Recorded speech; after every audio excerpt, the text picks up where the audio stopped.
Thank you. The state would call Dr. Garth Warren.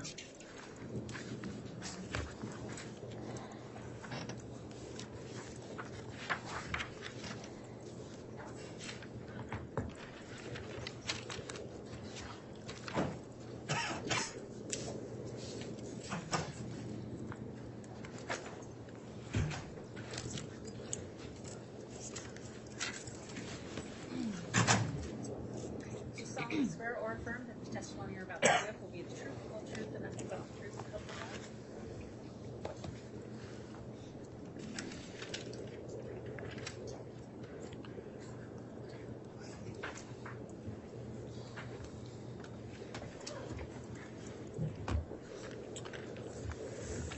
God. All right, now that the witness has been sworn, I'll just briefly inquire. Dr. Warren, have you viewed or listened in on or in any way reviewed any of the trial court testimony before you took the stand here today? No, Your Honor. All right, thank you for that. When you're being questioned, please make verbal responses so we keep a clear court record, and please also avoid talking at the same time as anyone questioning you so the record remains clear as well. With those ground rules in mind, then, Mr. Wood, if you'd like to inquire on direct, you may. Thank you. Can you please state your name for the record and spell it? And spell your last name. Garth Warren, Garth Warren. Dr. Warren, what is your occupation or profession? I am a forensic pathologist. Okay. What is a forensic pathologist? So a forensic pathologist is a medical doctor who essentially tries to figure out why people die. And the main tool that we use is an autopsy. We use additional studies as well, but the main tool is the autopsy. And ultimately, we determine the cause and the manner of death. Okay. So you said you're a medical doctor. Are you a duly licensed physician in the state of Idaho? Yes. How long have you been licensed to practice your profession? So I've been practicing licensed in Idaho for approximately 6 years, almost 6 years, and I was licensed in my previous job in Colorado for 5 years, so a total of about 11 years. Okay. And are you presently engaged in the practice of being a forensic pathologist? Yes. Where did you receive your training in pathology? So I attended the University of Health Sciences Center in Portland, Oregon, Oregon Health Science Center, and I did a general pathology residency and completed that. And after I completed my general residency, I stayed on for 2 more years and did a 2-year fellowship or just additional years of training in neuropathology, which is just the study of the pathology that of the brain and the spinal cord. And then I went back to Denver, where I went to medical school, and I did a 1-year fellowship in forensic pathology. And I've been doing that ever since. Are you employed by the Ada County coroner? Yes. And what are your duties as a medical examiner in Ada County? So certain types of deaths fall under our jurisdiction at the coroner's office. Typically those are non-natural deaths. They can be natural deaths, a sudden unexpected natural death in a young individual where the cause of death isn't apparent. We would take jurisdiction. But really anything else, accidents, suicides, homicides, any suspicious cases would fall under our jurisdiction. So we have a whole team at the Ada County Coroner's Office. I play one role as the forensic pathologist. I essentially will either perform an autopsy or some kind of examination to try to determine why people die when they come to our jurisdiction. Okay.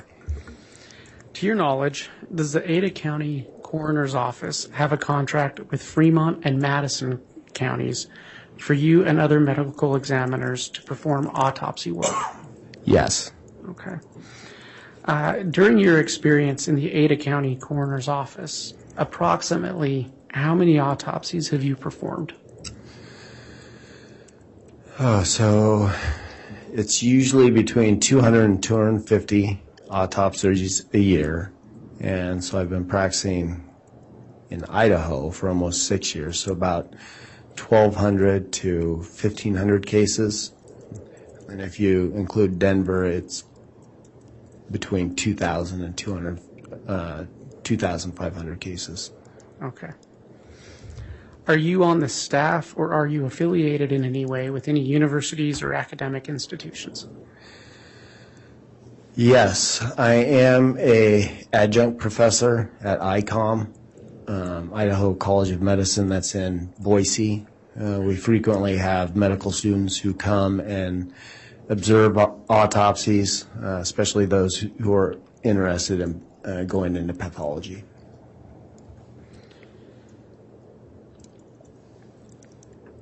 So I asked you earlier what a forensic pathologist does, but exactly what does pathology involve?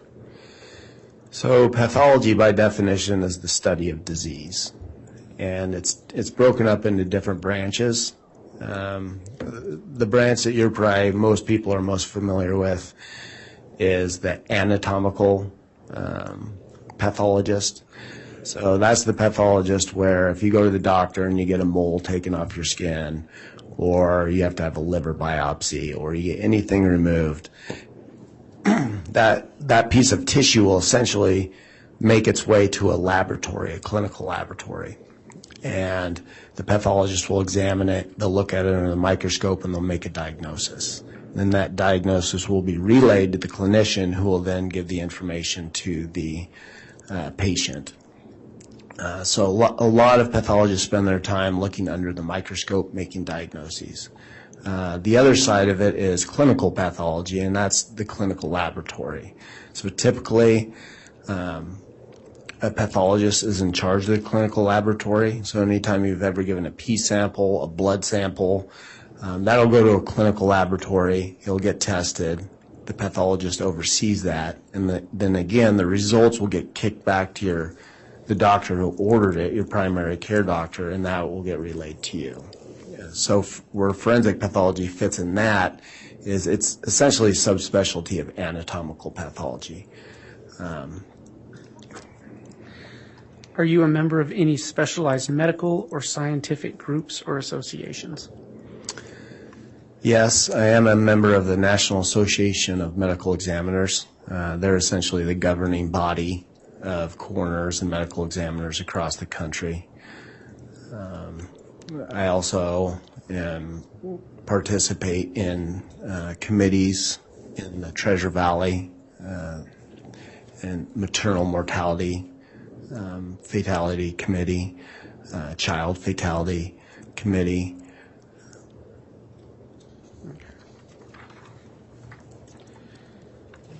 Are you a member of the American Board of Pathology? Yes. What is the objective of this board? So this board is the governing board that gives you your actual board examination. So after, for instance, when I completed my general pathology, I had to take a day-long test, and I had to pass that test. And then the American Board of Pathology says, okay, you are fine to practice now. And the same thing with my neuropathology and forensic pathology. You have to take these long tests. You have to pass them in order to practice pathology. So the objective of that board is essentially to make sure that its members are qualified. Yes. So, again, we briefly spoke about forensic pathology.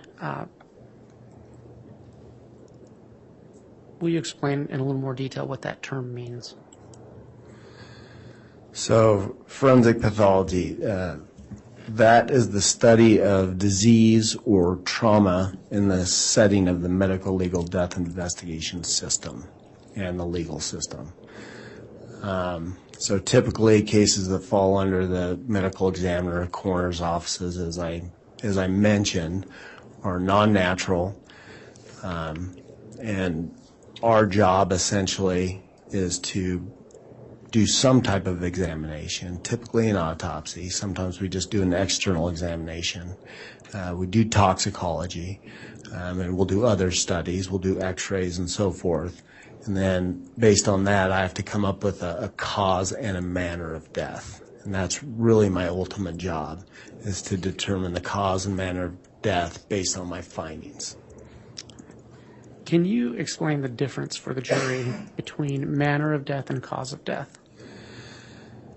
So cause of death is what causes you to die. So that's a heart attack would be a cause of death. A gunshot wound to the head would be a cause of death. A motor vehicle accident where somebody sustains multiple blunt force injuries, that would be a cause of death. A manner of death deals more with the circumstances surrounding the death, and it's typically broken into 5 different options. It's natural, accident, suicide, homicide, and undetermined. So every time you do an autopsy, you do the cause, and you determine the manner. One example I always give for manner is where the circumstances, and this kind of goes into play why the circumstances are so significant, is if you have somebody with a gunshot wound to the head, well, that could be self-inflicted. That could be a homicide. Somebody else did it. Could potentially be an accident. And sometimes the findings on the body would look exactly the same. So in order to determine the manner, you have to have a good idea of what the circumstances were when that individual was found, the law enforcement reports, and so forth, to accurately determine the manner of death. Based on your expertise, can you tell the jury what an unattended death is? An unattended death typically means that the death is unattended by a clinician. So most state statutes, including Idaho, is if somebody dies, for instance, in the hospital, that's an attended death. There's doctors all over the place in the hospital. An unattended death would be somebody who dies outside of the hospital in the absence of a doctor's presence. So at their home, that would be considered an unattended death. If somebody's found, say, in a park, that would be an unattended death. Okay. Is there a general procedure that you follow when performing an autopsy? Yes. What is that? So typically the first time I see the decedent or the body is in the morgue, is in the autopsy morgue. Typically the body is received in a body bag. Sometimes it's sealed to preserve evidence on cases that are suspicious or homicides. Sometimes it's not. So the body is received in a body bag. We open the body bag, and the first thing I do is I observe just the decedent as is. So what were they wearing?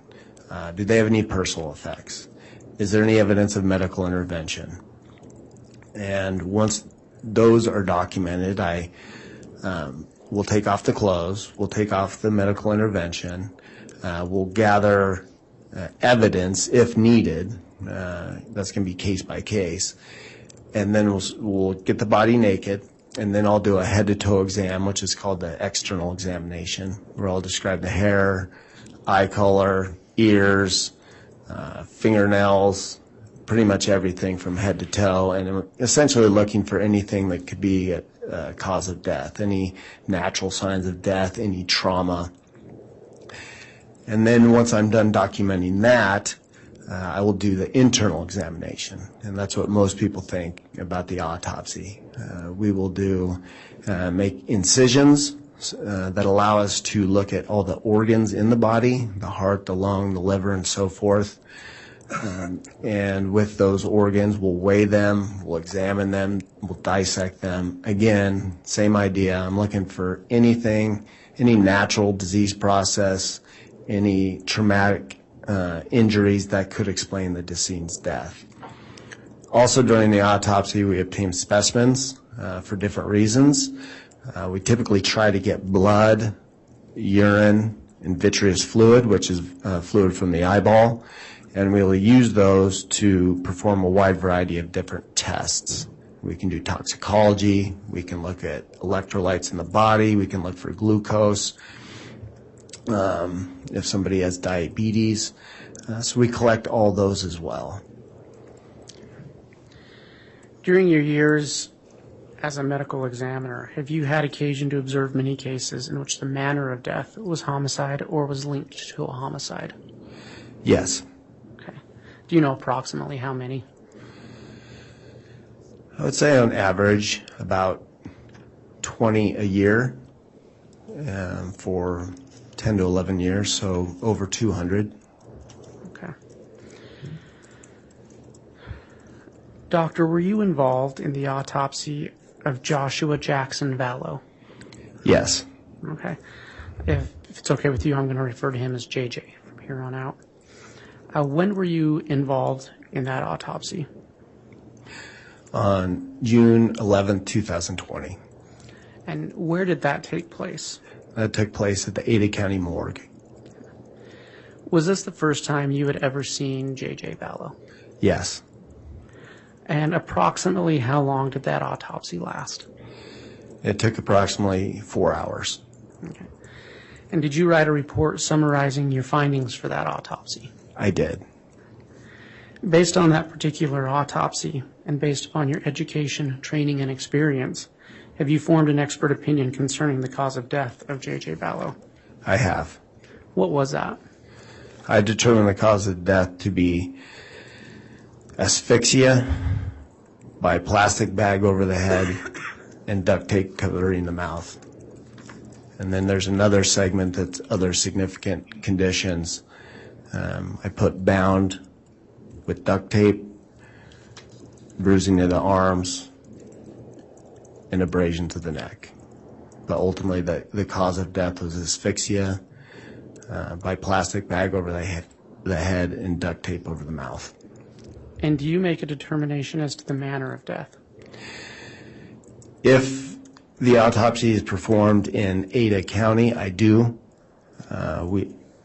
We mentioned that there's a contract between other counties. We perform autopsies for a wide variety of counties around the state of Idaho because there aren't enough forensic pathologists out there. In those cases, our contract essentially says that we'll do the cause and then the coroner will do the manner of death. Okay.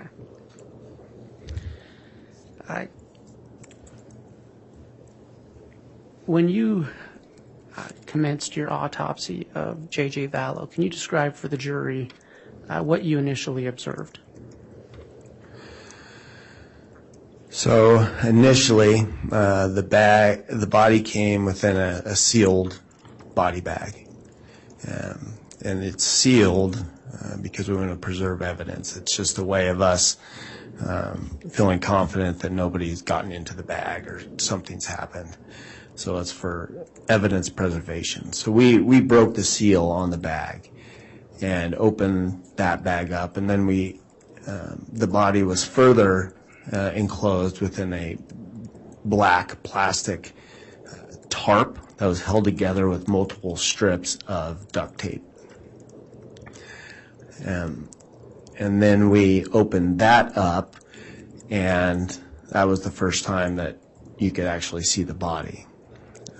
Right from the beginning, there were some things that obviously jumped out. One, there was a white plastic bag over JJ's head, and it was wrapped around the face multiple times with duct tape all the way down to the neck. In addition, the forearms and the hands were bound with duct tape, and the ankles were bound with duct tape. JJ was wearing red pajama tops, red pajama bottoms, and black socks. Another thing that was quite obvious is the body was in a state of decomposition. There was decomposition fluid and dirt and mold on the pajama tops and bottoms. You could tell even with the clothing on that the body was in a state of decomposition by the color of the skin. And at that point, we essentially took photographs, documented how the body was received, and then we proceeded. Okay. So you mentioned you took photographs and documented how the body was received. Did you then conduct an external examination? Yes. What steps did you take in your external examination? So for the external examination, I guess backing up a little bit,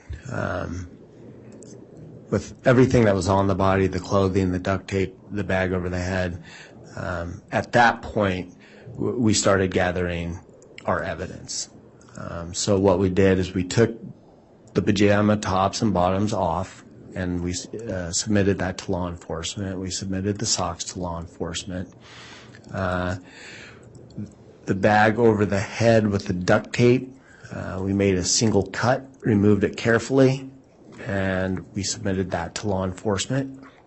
With the duct tape around the arms, we made a single cut, unfolded that carefully, submitted that to law enforcement, and we also submitted the duct tape around the ankles. In addition to that evidence, we also did fingernail swabs for evidence. We did hand swabs.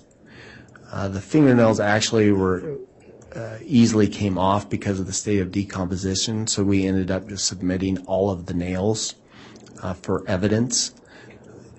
In addition to that, we didn't really know what was going on with the case as far as could there be a sexual component or not, so we did oral, anal, and penile swabs just to be careful.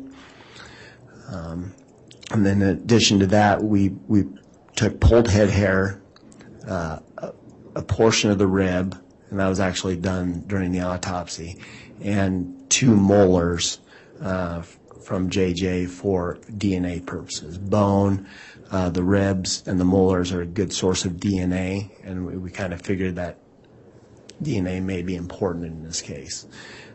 So that was all the evidence that we got and submitted to law enforcement. And then as far as the external examination goes, like I said before, I do an examination from head to toe. And as I stated before, one thing that was obvious was the body was in a state of decomposition. The head took on a green discoloration, neck. Other parts of the body had a light brown, leathery appearance. That is consistent with decomposition. There's fairly extensive skin slippage throughout the body, including partial degloving or skin falling off of the hands and the feet. And that was essentially what I found. I also found some injuries that jumped out. One injury was a scratch. There were abrasions. It appeared to be scratch-like abrasions on the left side of the neck. And angle. Doctor, if I can ask you, why was that significant to you? That was significant to me in a case like this, considering the way he was found. If there's any kind of injuries to the neck, it's a red flag.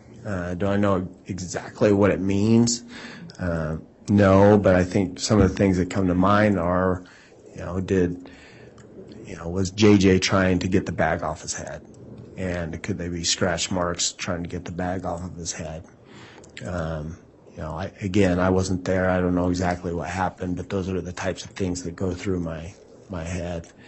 There are additional injuries, including bruising of both upper arms, symmetrical bruising on the right upper arm and left upper arm.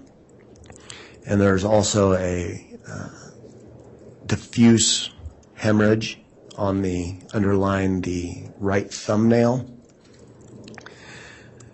There were also other areas that were concerning or suspicious for injuries. that looked like bruising. There were areas on the ankles that looked like bruising that may have been associated with the duct tape. So when I looked at it grossly, they looked like bruises. But in all the injuries I described on the arm, the leg, the ankles, what you do in a case like this where there's significant decomposition is sometimes decomposition can make things look like a bruise when it's not a bruise. So we took incisions on the body in multiple areas that were concerning for bruising. The two areas that did show at least convincing hemorrhage in the subcutaneous tissue underlying the skin were on both upper arms. The bruising on the legs or on the ankles didn't show significant bruising or show bruising in the subcutaneous tissue. So to me, that means that it could have been a bruise, but I can't confidently say that it was. And so, doctor, you when you mentioned the hemorrhaging below the subcutaneous, did I say that correctly? Yes. Layer, was that confirmation of bruising on the arms? Yes. Okay. And was there anything else notable in your external examination? I believe those were the most significant findings that I can remember off the top of my head. Did you find any signs of disease in your external examination? No. Okay. And after your external examination, you conducted an internal examination? That's correct. Can you describe that process for the jury? Yes. So as I stated before, we make incisions on the torso and on the scalp that allow us to evaluate the brain, heart, lungs, look at the ribs, all the different organs in the abdominal cavity. In this particular case, all the organs were still there, and they were still well defined, meaning I could tell that's a heart, that's the right lung, there's the liver, there's the adrenal gland, so forth. All of the organs, as to be expected, showed decomposition changes, but I did not see any trauma to the internal organs, and I did not see any evidence of overt natural disease to any of the organs. Did you check for rib fractures? Excuse me. Yes, I did.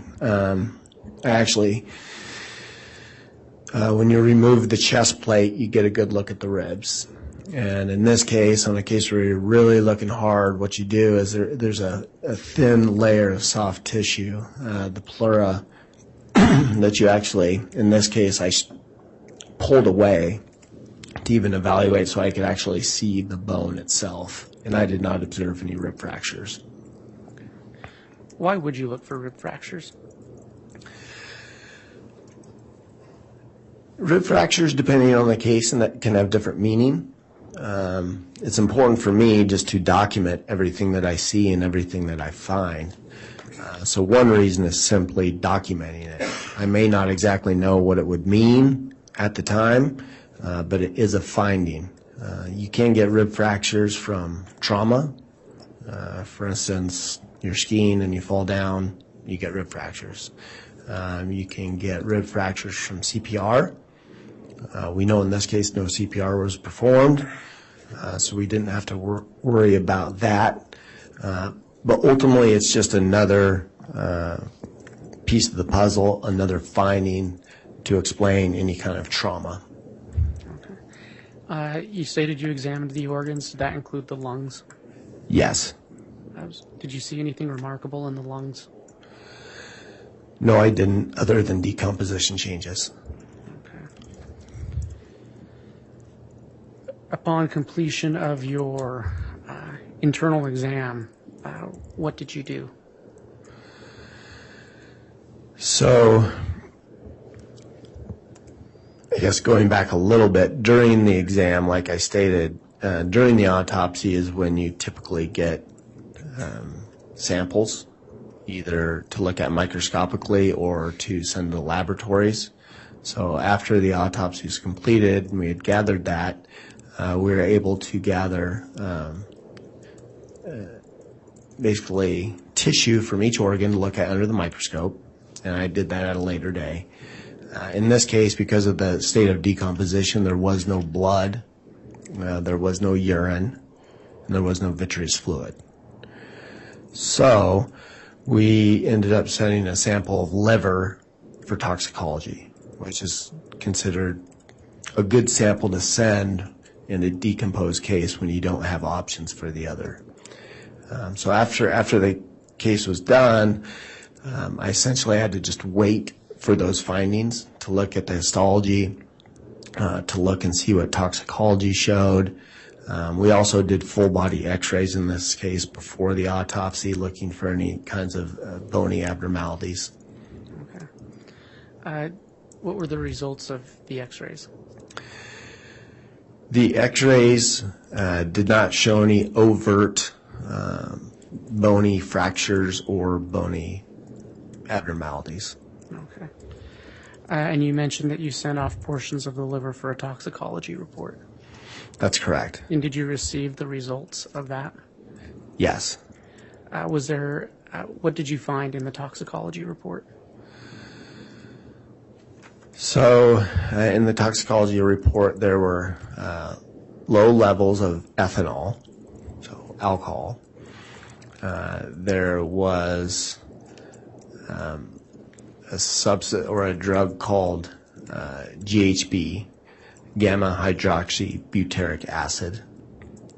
There was also a substance called theobromine, and I believe there's also caffeine. Do you know what theobromine is? Theobromine it can be found in cocoa and tea products. And GHB, what is that? So GHB, gamma hydroxybutyric acid, it's a drug, or one, it can be a drug, and it can be used for medicinal purposes or recreationally. For medicinal purposes, sometimes it can be used for narcolepsy. I think at one point in time it was used as a possible anesthetic or for anesthesiology. Recreationally, it's often referred to as liquid ecstasy. Some refer it to as a date rape drug. So what it does, it acts as a depressant on the central nervous system. It can give you a sense of euphoria. It can give you a sense of calming, relaxation. It can increase libido. It can cause amnesia as well, which essentially would be loss of memory during the time that the substance is on board. So recreationally, it can be used for all of those things. And in addition, GHB is naturally found in the human body. It is predominantly in the central nervous system. And again, like I stated, it acts as a depressant, and it also can be found in lower amounts in the peripheral tissues. Okay. And were the amounts of GHB, how would you characterize the amount of GHB found in J.J. Vallow? The best way to describe it is inconclusive. So GHB was found. So we know through literature, the medical literature, that GHB can be found in tissues, including liver, post-mortem. So there's really no way for me to tell for sure whether this is just a naturally occurring product in the body that was there, or if JJ was given GHB. I can't say one way or the other based on the levels. Okay. Your Honor, we're about to enter a different portion of this questioning, and I wonder if this might be a good time for the mid-morning break. Okay, agreed that it is. So we will go ahead and take our mid-morning break and try to come back on in about 20 minutes or so. I know they are having some technical issues with the simulcast, so perhaps they can work on that. We'll see where things stand for that, but we'll take that mid-morning break and come back on soon. All right, please.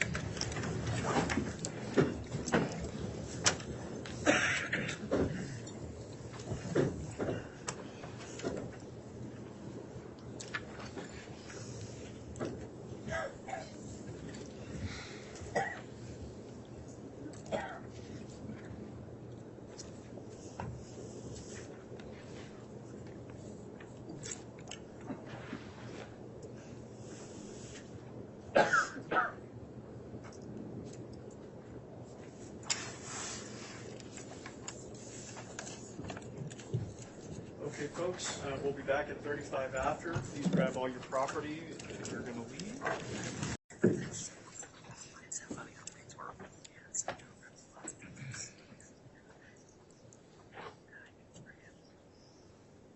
Thank you. Please be seated.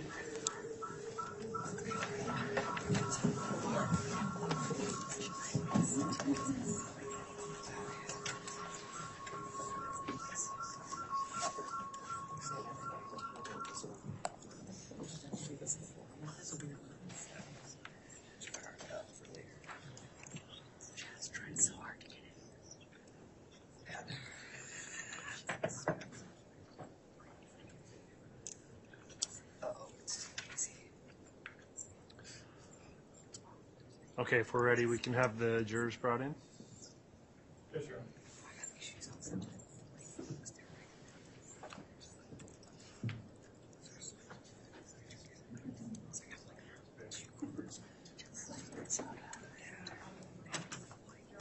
Yes.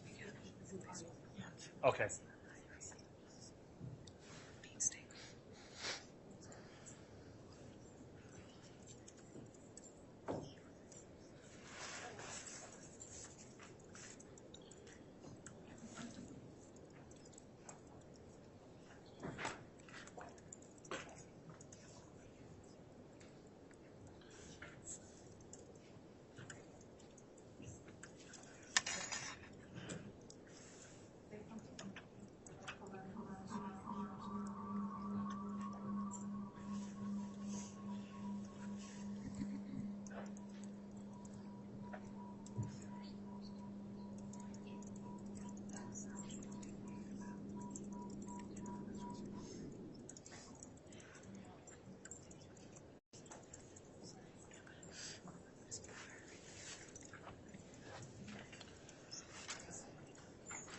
All right, please.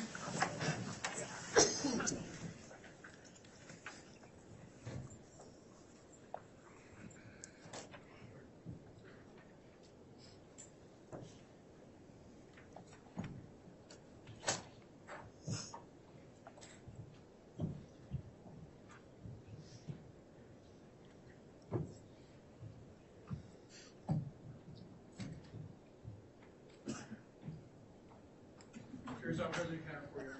All right. Thank you, Mr. Bailiff. Please be seated.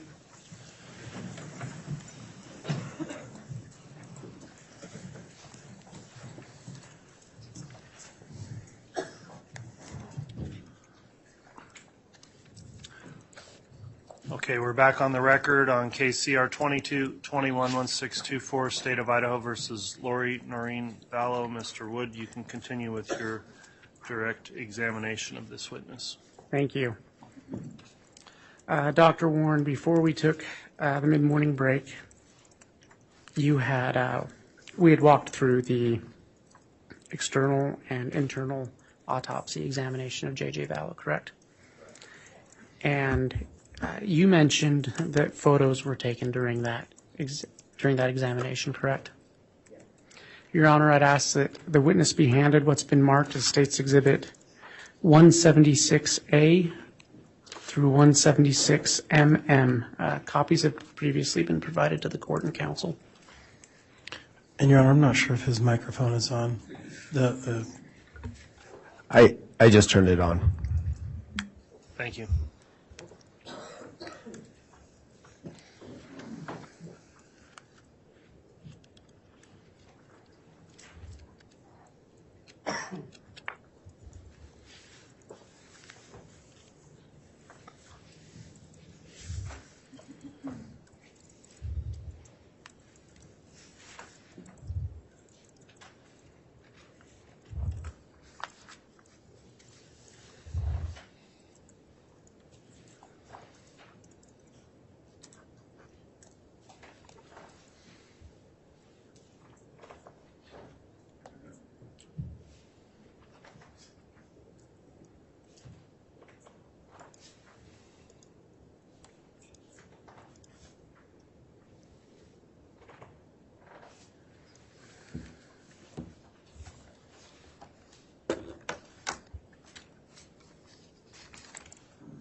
Doctor, can you look through States Exhibit 176A through 176MM, briefly review that, and then let me know when you've had a chance to review it? Okay.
Okay.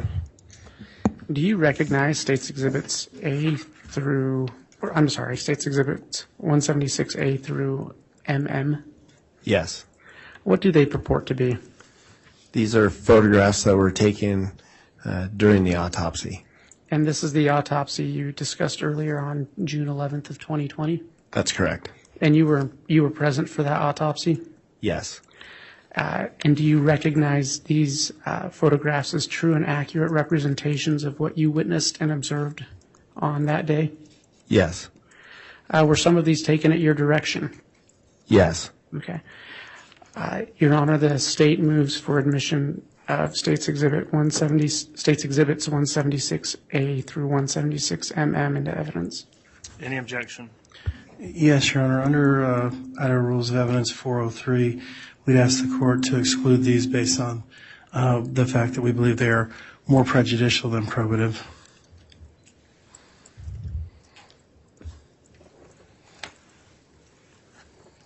All right, what's the response from the state on that objection?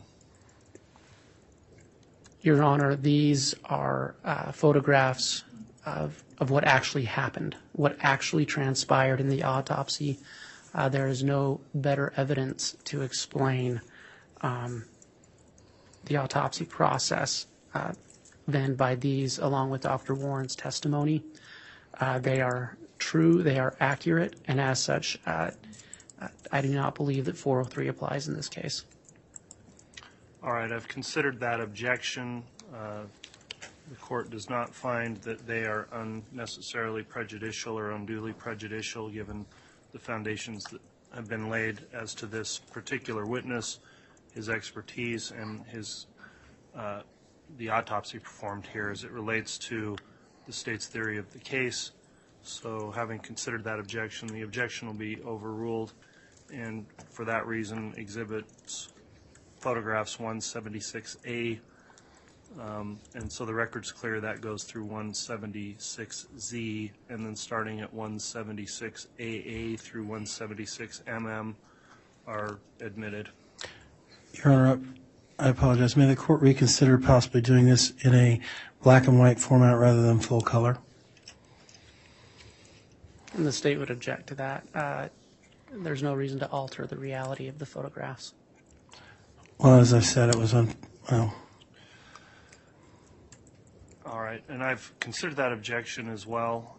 Let me have a quick sidebar with counsel, however.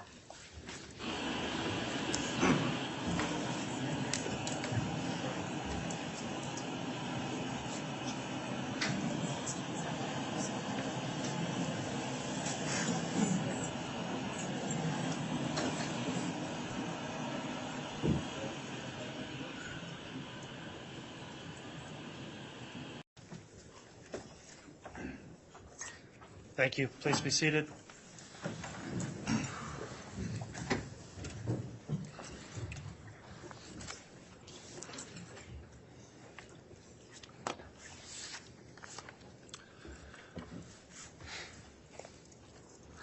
All right, counsel, we had a sidebar, and as it related to these autopsy photographs, I have considered this evidence, and I apologize for the delay this caused. I made a decision that caused us to make some technical adjustments here. Based on objections lodged by the defense and in consideration of whether or not a particular exhibit may become potentially prejudicial or inflammatory, the courts determined that, number one, it would be inappropriate for many of these photographs to be publicly demonstrated because of the graphic nature of the photographs. Number two, the jurors are entitled to view and see the photographs, but the size of the screen, if they're projected up onto the monitor up there, I would find potentially could be prejudicial just to blow the photos up to that size. And so they will be demonstrated and maybe published to the jurors, but through the monitors that the jurors have to contain the size of them and perhaps limit the impact they may have with regards to the objection made by the defense. So as I understand it, I believe we've arranged things so that these photographs will be shown on the monitor of the witness, which the court can see, counsel should be able to see as well, and the jurors, but not the public, and they won't be shown on the overhead projector. So thanks for your patience in us getting that set up. Mr. Wood, they shouldn't be able to. So we'll have to double check as we get going here before we get into the more graphic photographs and make sure they're not being shown in the simulcast location also.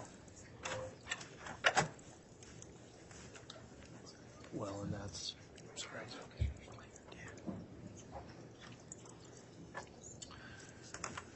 And counsel, just with the state's monitor, perhaps if you could also just position yourselves in such a way that it's not just totally visible to all the public here. So that's the ruling I've got in terms of publishing these. So, Mr. Wood, I apologize for the interruption. With that ruling, we'll get started, and then hopefully things are technologically set up to incorporate that ruling. Thank you, Your Honor. I would just note for the record the state did not take a position on that and just left it at the discretion of the court. Okay, thanks, Mr. Wood. That's correct.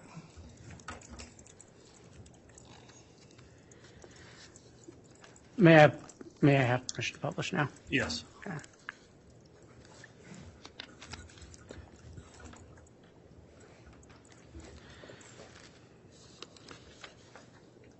Dr. Warren, do you see that on your screen?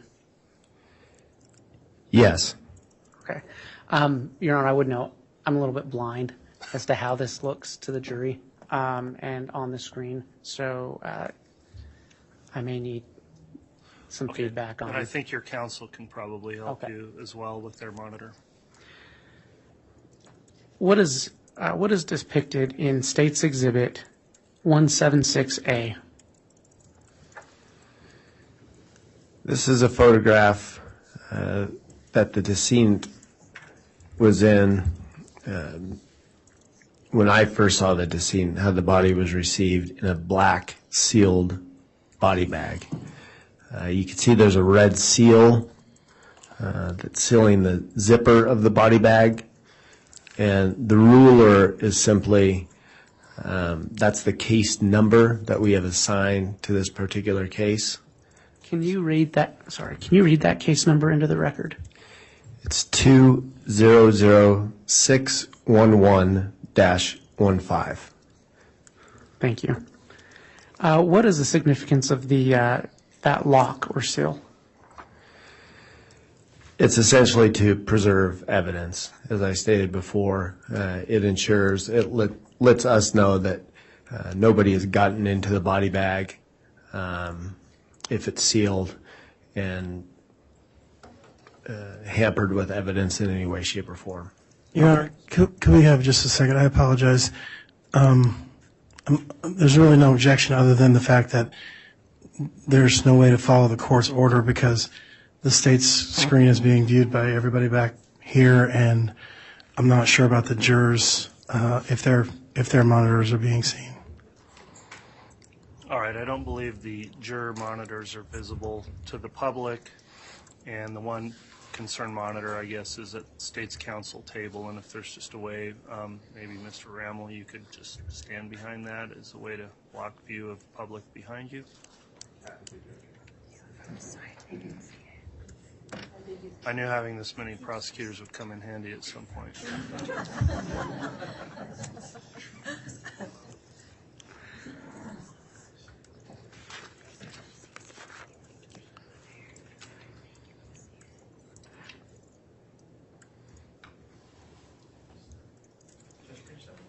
Yes. Do you want us to move chairs around to the other side and turn the monitor? You could do that as well. I mean, I'm that just trying to think of the most effective way to do if the monitor would turn around, maybe just for this portion, you could do that.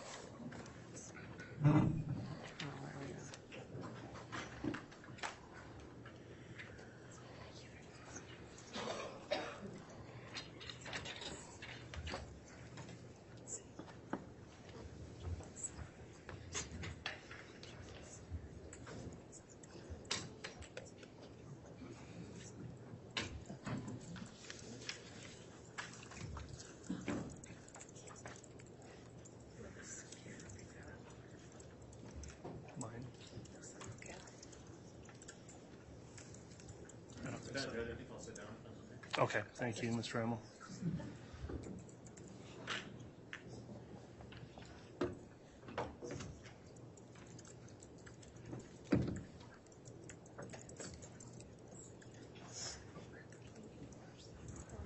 This camera, put it up on that screen. Your Honor, can we request another sidebar? Yes.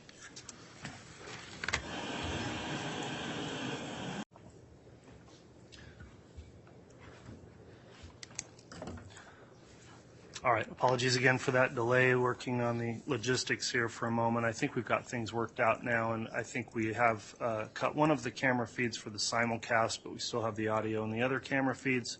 So, Mr. Wood, if you'd like to continue with your direct examination at this time, you can. Thank you. Oh.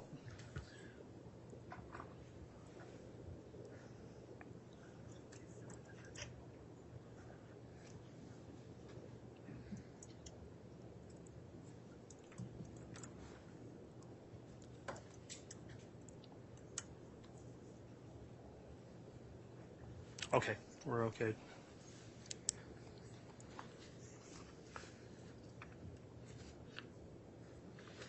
May I continue? You may. Thanks, Mr. Wood. Doctor, what is in State's Exhibit 176B? This is the red body lock after it's been cut by our forensic team and removed. Okay.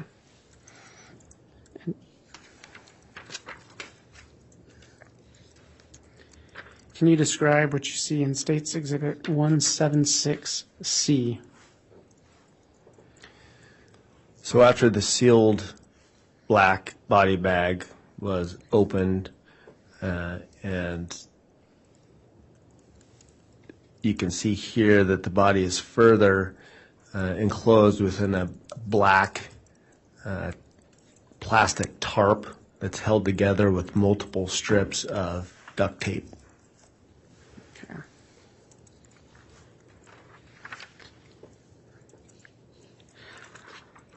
And when you reached that point in your autopsy, what did you do? At that point, we opened that bag, and we had to peel back some of the duct tape in order to do so.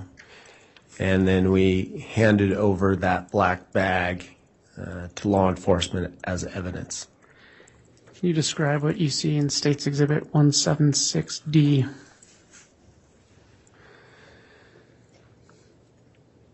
So you can see here the decedent is within that black body bag. So I guess at this point we actually haven't submitted as evidence yet.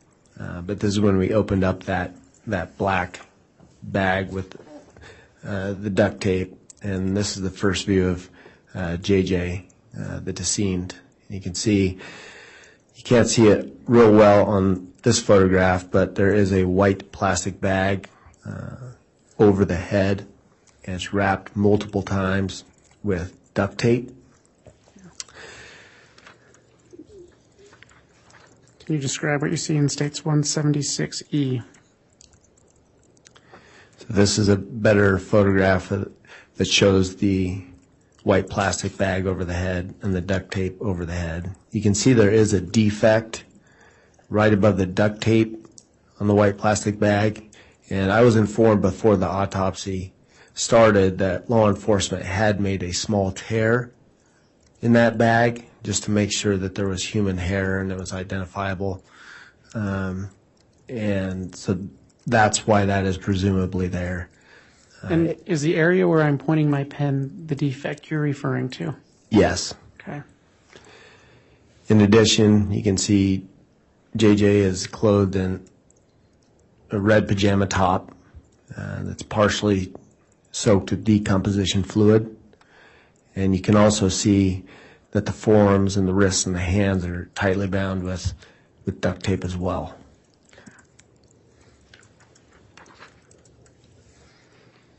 Can you describe what you witnessed in States Exhibit 176F? This is a photograph of the lower body now. You can see there's a blue and white blanket that partially covers the lower extremities. You can also see that JJ is wearing a red pajama bottom and black ankle-high socks. And then you can also see the duct tape. The ankles are bound with duct tape as well.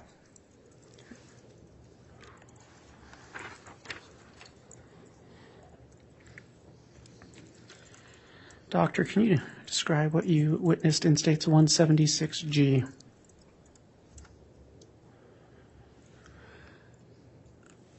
This is essentially another photo. It's just a different point of view. Okay. And what did you observe in 176H? So this is a photograph with the blanket removed. You can better see what JJ is wearing, and you can also see the extent of the decomposition fluid on the clothing better, as well as you can see a small portion of his arm, his left upper arm, and you can see it's in a state of decomposition. It's got a kind of a tan, leathery appearance with skin slippage, which is consistent with decomposition.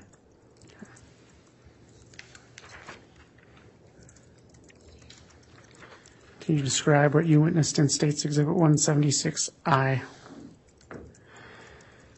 And this is simply a photograph of the lower half of the body with the blanket removed, just better showing the pajama pants that JJ was wearing. And in 176J? Again, the lower half with the blanket removed, you can see the ankles are bound with duct tape.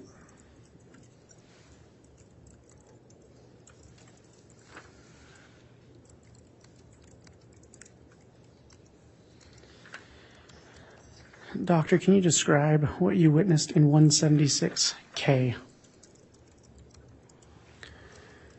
So as I mentioned, at this point we're gathering evidence. So at this point we made a single cut along the left side of the head to remove the white plastic bag and the surrounding duct tape. And we reflected it, and you can see a portion of JJ's face at least. And you can see that there's a strip of duct tape covering JJ's mouth that's essentially running from jawline to jawline.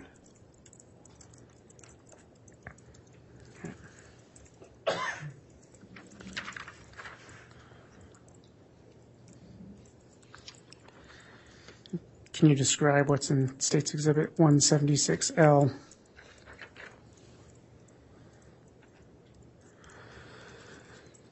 So we carefully removed the plastic bag and the duct tape from JJ's head, and that's a view on the inside.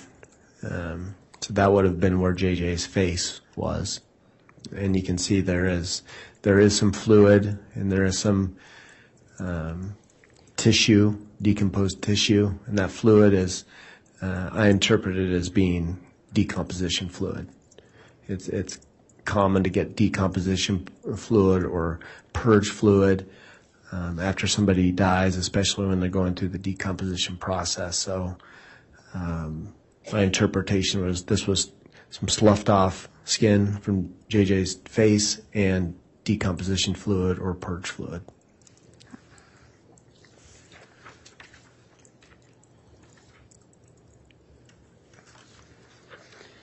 Can you describe what you witnessed in State's Exhibit 176M? So this is a photograph with the bag with duct tape removed, better showing the strip of duct tape covering JJ's mouth.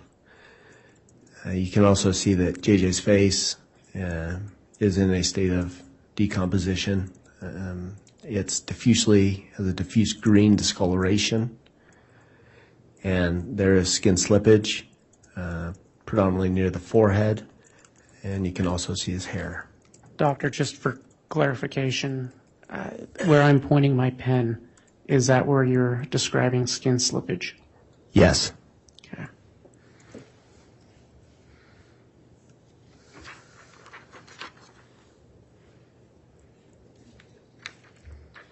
Can you describe what you observed in State's Exhibit 176N? So this is the strip of duct tape covering the decedent's mouth, and we submitted this to law enforcement as evidence. Okay.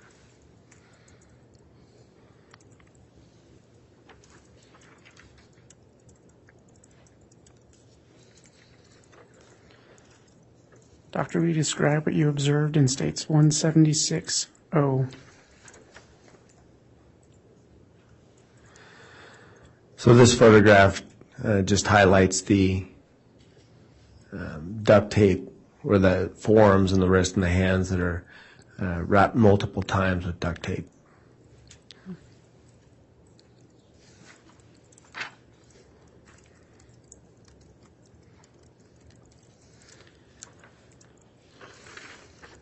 And can you describe what you observed in States 176Q? Yeah, so I was within the bag and the duct tape over the head. The decision was made to make a single cut across and reflect the duct tape binding the forearms and wrists and hands. So that is a photo after the single cut is made and it's reflected. And you can see JJ's hands. You can see that his wrists are further bound with duct tape, additional duct tape. And you can see on the inside of the large piece of duct tape, there's decomposition, changes, and fluid similar to the bag over the head. Okay, and just for clarification, doctor, is where I'm pointing my pen where you referred to the additional duct tape? Correct. Okay.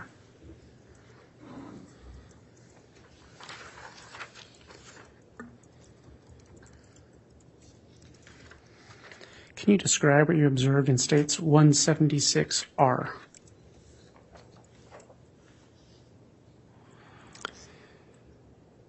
Yes, so this is the large band of duct tape that is now removed from JJ's arms, and this is how we submitted it to law enforcement. This is still looking on the outside, so this is looking at it as you saw it on JJ. Okay. And can you describe what you observed in States 176S? Oh, sorry.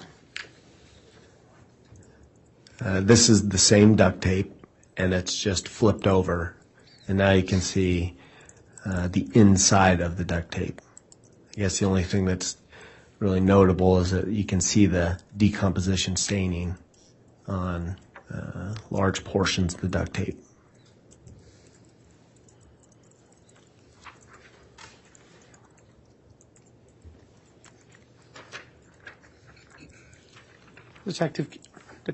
Doctor, sorry. Can you describe what you observed in States Exhibit 176P?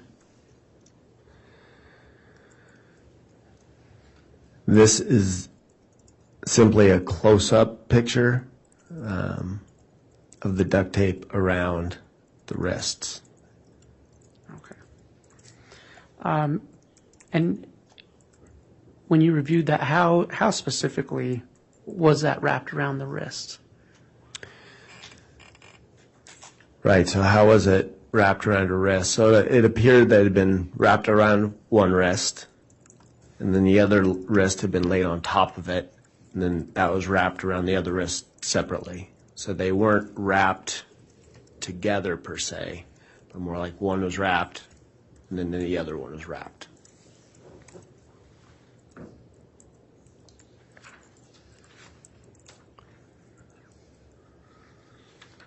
Can you describe what you observed in States Exhibit 176T? This is a photograph of the duct tape after it's been removed around the wrists and how it was submitted to law enforcement. And is that the same thing as in States Exhibit 176U? Yes, Just the opposite side? that's correct. Thank you.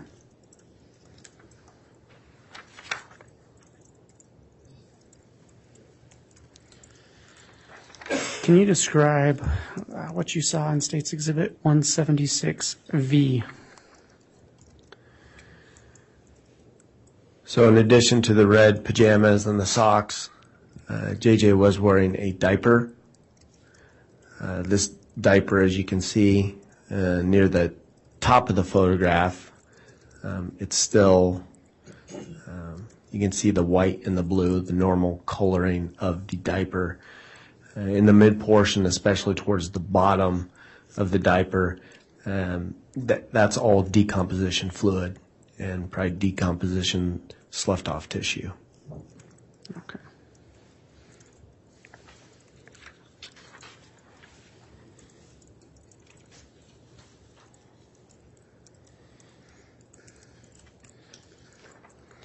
What was the significance of your examination that's represented in States Exhibit 176X? This is a photograph of JJ's face. The importance of that is, one, we always get a photograph of the decedent's face, just as part of the normal process. Two, at the time, it did help us with a preliminary identification, visual identification, based on photos that I had seen and everyone else in the room had seen, that this did look like JJ. So it served that purpose as well.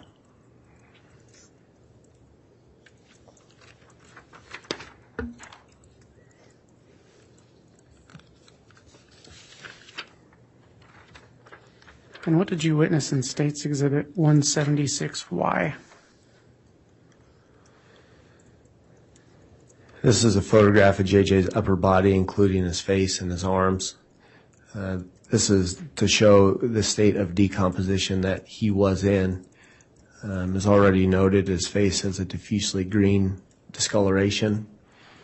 On his chest, abdomen, and upper arms, you can see that there's a green to tan skin discoloration, and there's fairly extensive skin slippage that's scattered on the chest, the abdomen, both upper arms, and you can see a little bit on the hands.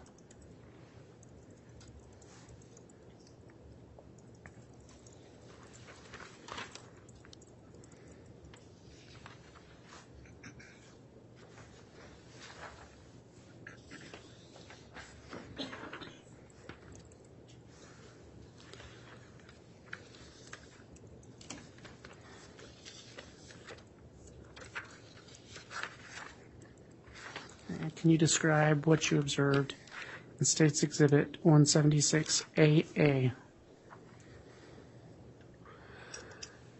This is a photograph of JJ's lower half, his legs and his feet, and has a very similar appearance to that of his chest and abdomen, in that there's a obvious discoloration, tan greenish discoloration, and there's scattered skin slippage on both thighs, knees, shins, and both feet.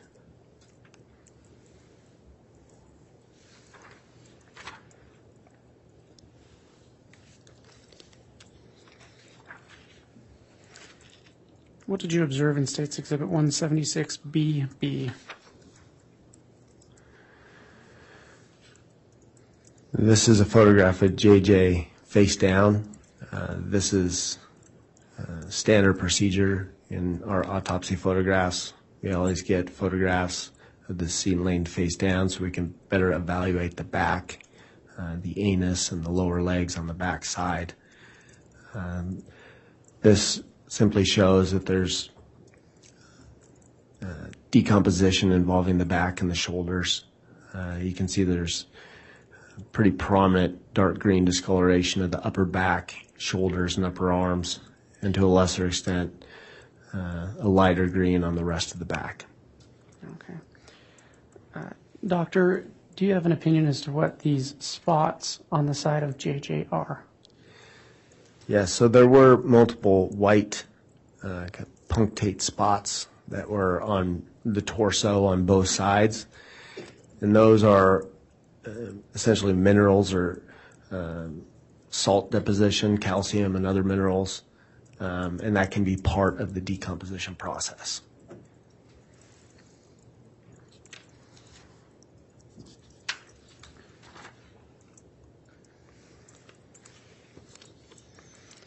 And can you describe what you observed in State's Exhibit 176CC? This is a photograph of JJ's lower half face down, from his buttocks down to his feet.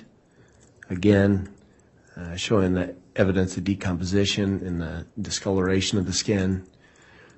And there was also partial degloving or significant slippage of both feet.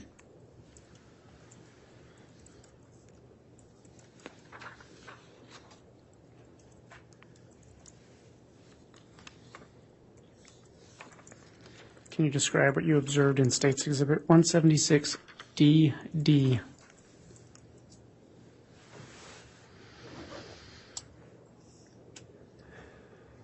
Yes. So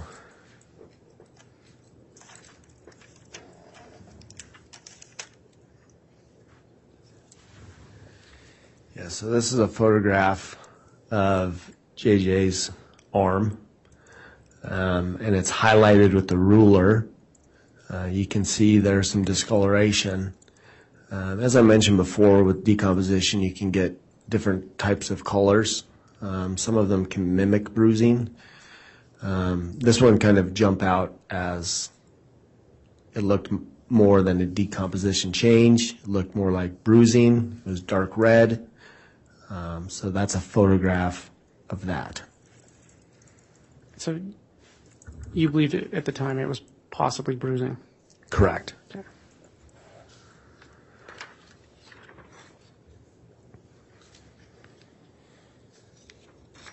And what did you observe in State's Exhibit 176EE? So this is just a closer up photograph of what appeared to be bruising on JJ's arm.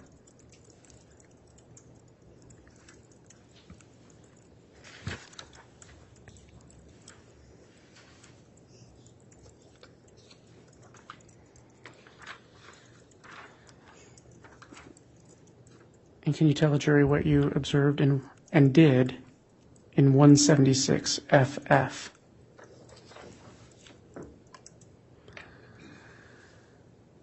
So this is a photograph of that same area of what I thought to be bruising. And oftentimes what I will do and what other forensic pathologists will do in cases where the body is decomposed is we'll make an incision into that bruise and we'll look for hemorrhage in the subcutaneous tissue and the soft tissue. The idea being that if you do see actual hemorrhage in the subcutaneous and soft tissue, that it is true and true versus an artifact of decomposition. So you can see this is an incision. The forceps are holding it back or reflecting it, and you can see pretty obvious hemorrhage within the subcutaneous tissue and that yellow adipose tissue as well. Doctor, you may have already stated this, but what portion of his arm was this? So there were bruising on bilateral upper arms, and they were symmetric. So this was on the right arm. Okay. And when you talked about the hemorrhaging, just to clarify, where I'm pointing my pen now, is that the hemorrhaging you were speaking of? Yes. Okay.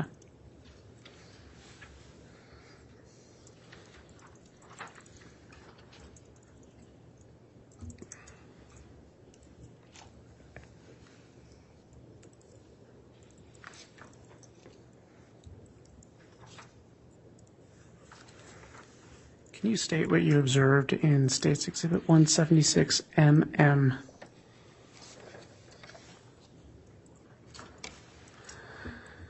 So this is a photograph of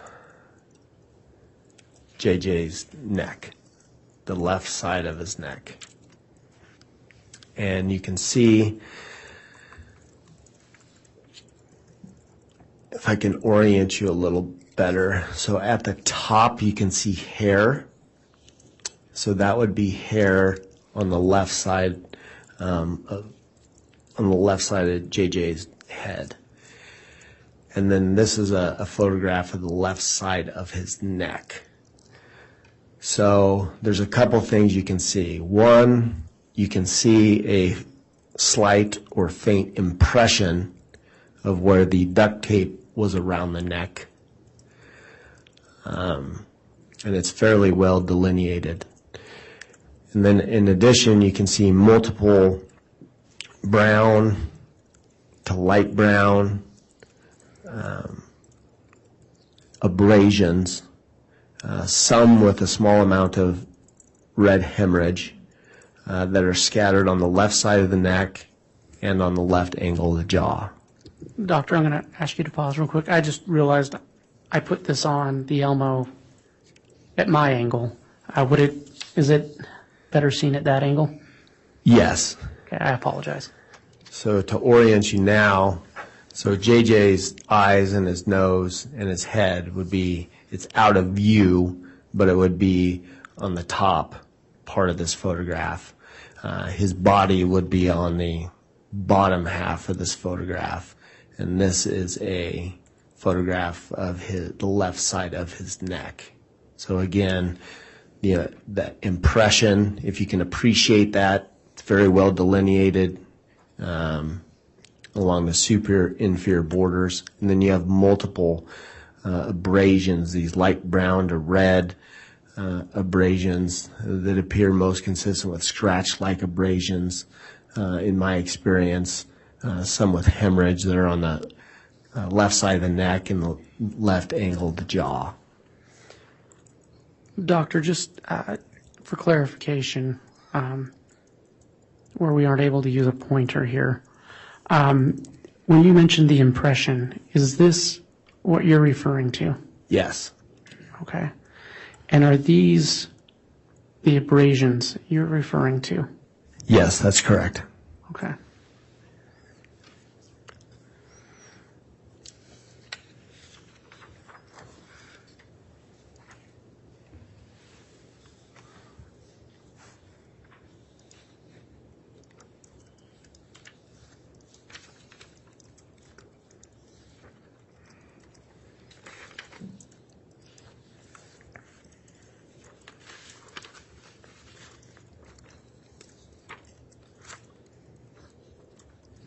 Doctor, can you point out what you observed in State's Exhibit 176II?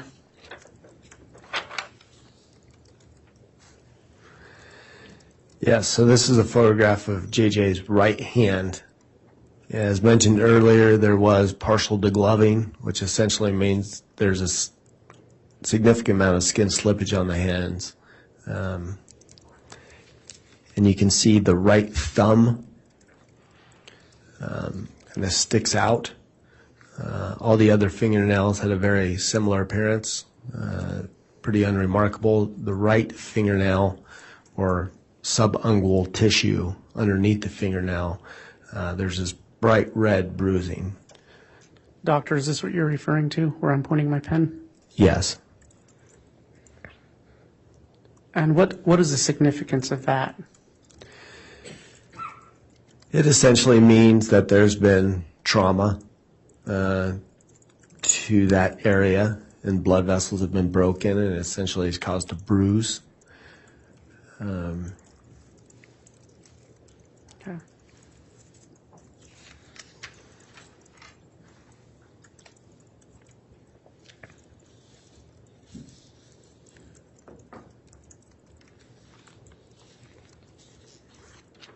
Can you describe what you observed in State's Exhibit 176JJ?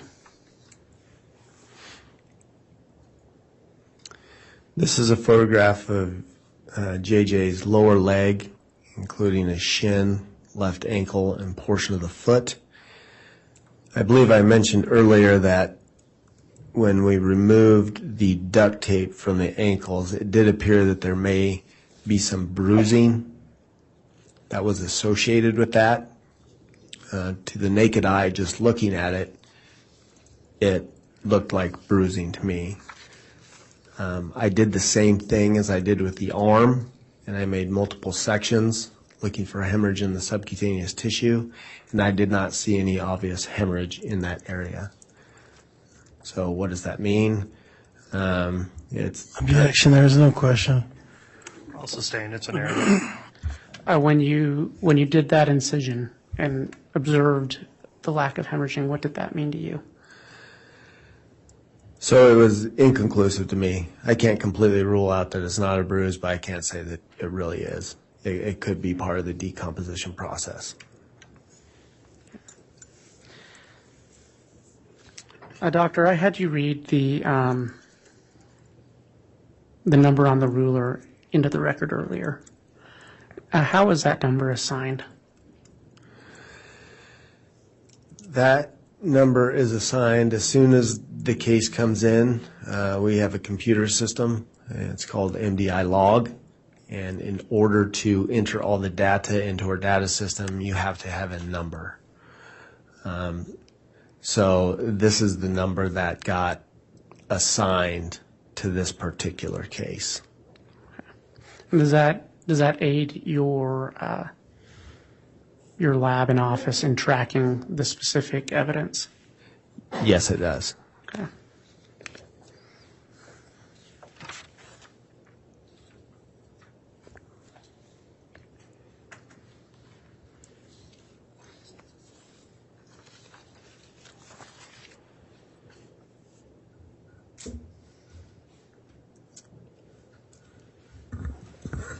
Your Honor, I'm about to move into a separate discussion with Dr. Warren. I'm more than happy to take up another 10 minutes to do so, but just wanted to ask if the court wanted to break for lunch now or to continue going. Are you through those exhibits at this time, Mr. Wood? Yes. Okay. I would suggest let's keep going for a few more minutes. If you want to go into a new topic, we'll take a moment and reconvert things to the way they were in terms of the monitors in the case. I will note on the record also that the victims, if they would like, will be given an opportunity to view these exhibits in a separate setting. I'll leave that up to them to communicate with the state's victim witness coordinator if they wish to see those. Very good. Doctor, were you involved in the autopsy of a Tylee Ryan? Just a moment, Mr. Wood. I'm going to let your counsel go ahead and flip the table back around with their monitors so they're set up the way they're more comfortable. And I appreciate everybody's assistance on setting that up the way we did.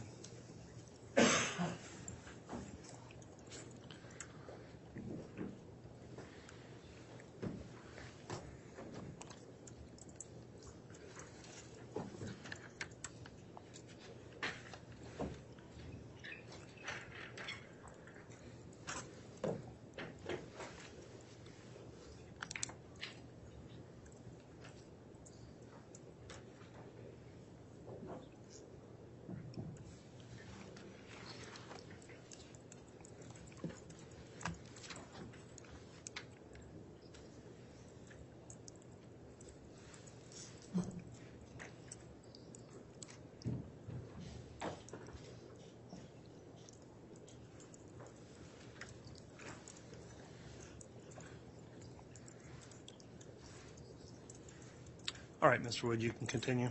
Thank you. And actually, I'm going to circle back to a couple things before I move on. Doctor, in regards to the bruising you found on JJ's arms, are you able to make any type of determination if that is pre or post mortem? Based on my findings, I believe the bruising in the arms is ante-mortem. When you say ante-mortem, is that before? Yes, before death. Okay. And what leads you to believe that? Well, essentially, because, well, one, they looked like bruises when you just looked at them. And then two, when I made the incisions and there was hemorrhage in the soft tissues and subcutaneous tissue, it definitely suggests that it was ante-mortem. When somebody dies, there's no longer circulation.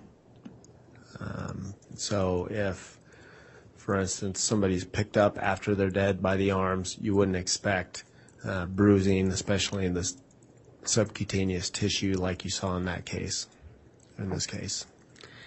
And then in the area of the neck where you described the abrasions, I believe, could those abrasions just be decomposition? I don't believe so. The reason being is they look like abrasions. They oftentimes, abrasions that are post-mortem take on a certain look to them. They will have a yellow appearance. They'll have a very waxy appearance to them. They're very firm, and there's rarely, or if ever, any hemorrhage associated with them. The abrasions on the neck in this particular case, on JJ's neck, they had more of a tan, brown, to red appearance, and there was hemorrhage associated with them. So that makes me believe that those are also ante-mortem as well. Okay, thank you.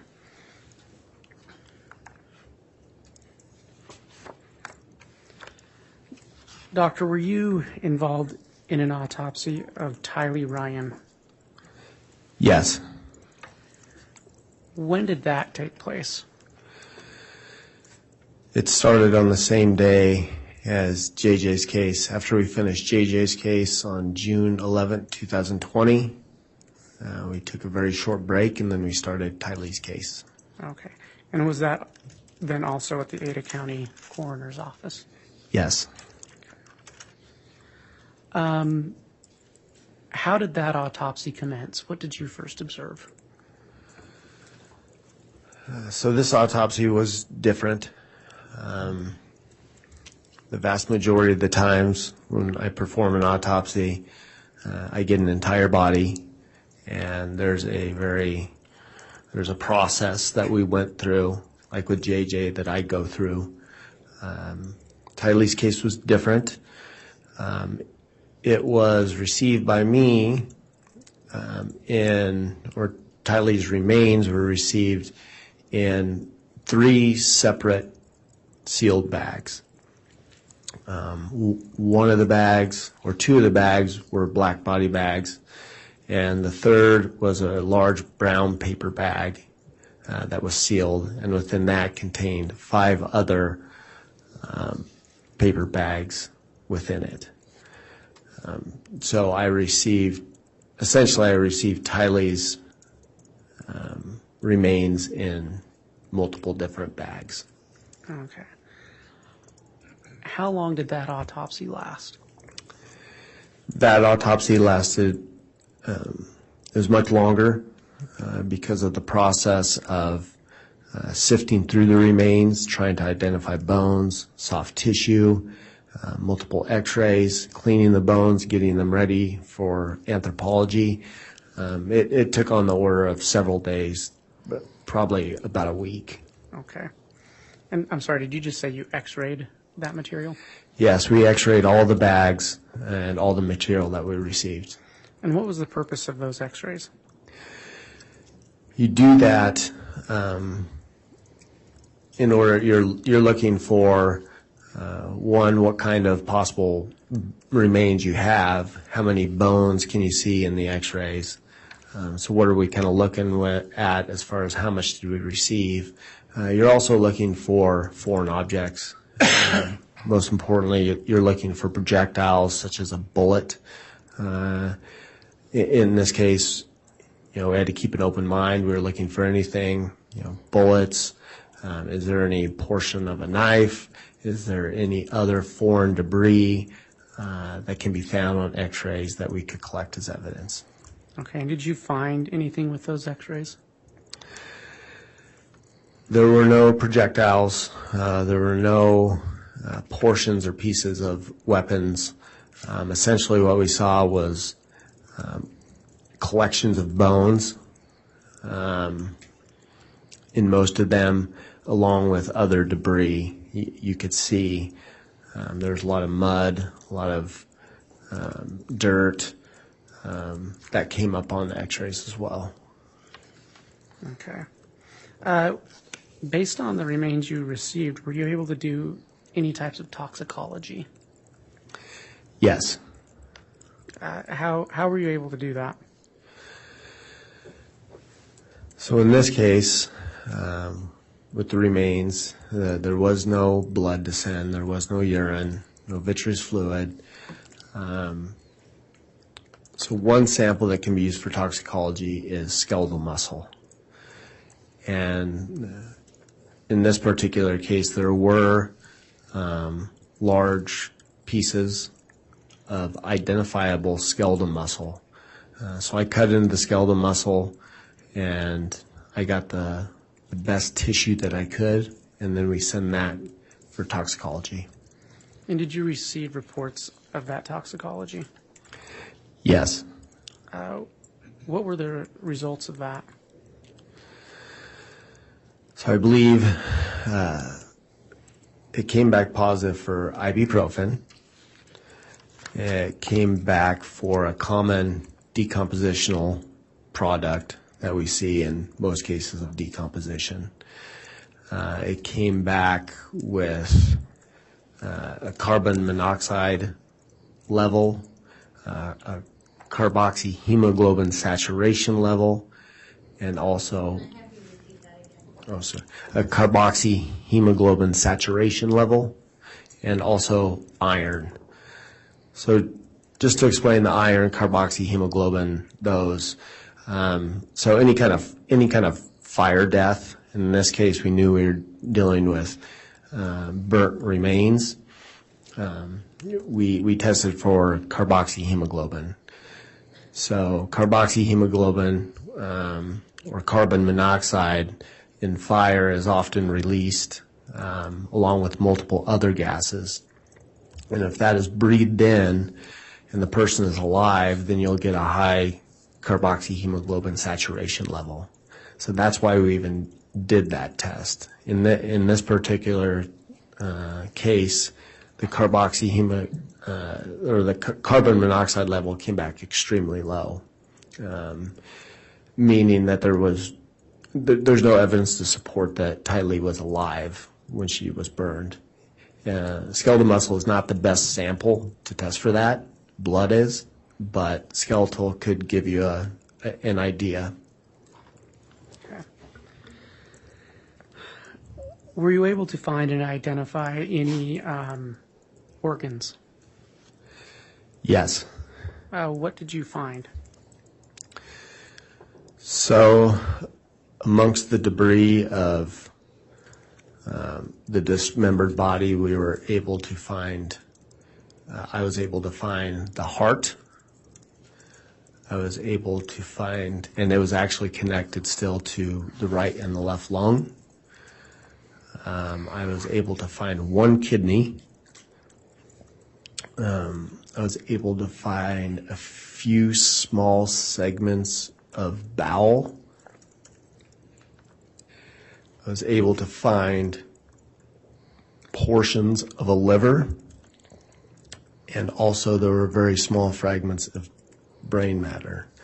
Now, with that being said, this was not like in JJ's where the organs were very still intact and easily identifiable. These organs had severe decomposition. They had significant burning artifact. They were charred. They were shrunken. But those were the organs that I found. And presumably the rest of the organs either burned away or just were never found. Okay. And were you able to identify specific bones? Yes. Can you just give a brief summary of some of the bones you were able to identify? Yes. So in one of the large bags, there was essentially the pelvis with portions of at least first portion of the femur that were attached to them. So your right pelvis, left pelvis, sacrum, and then small portions of the femur.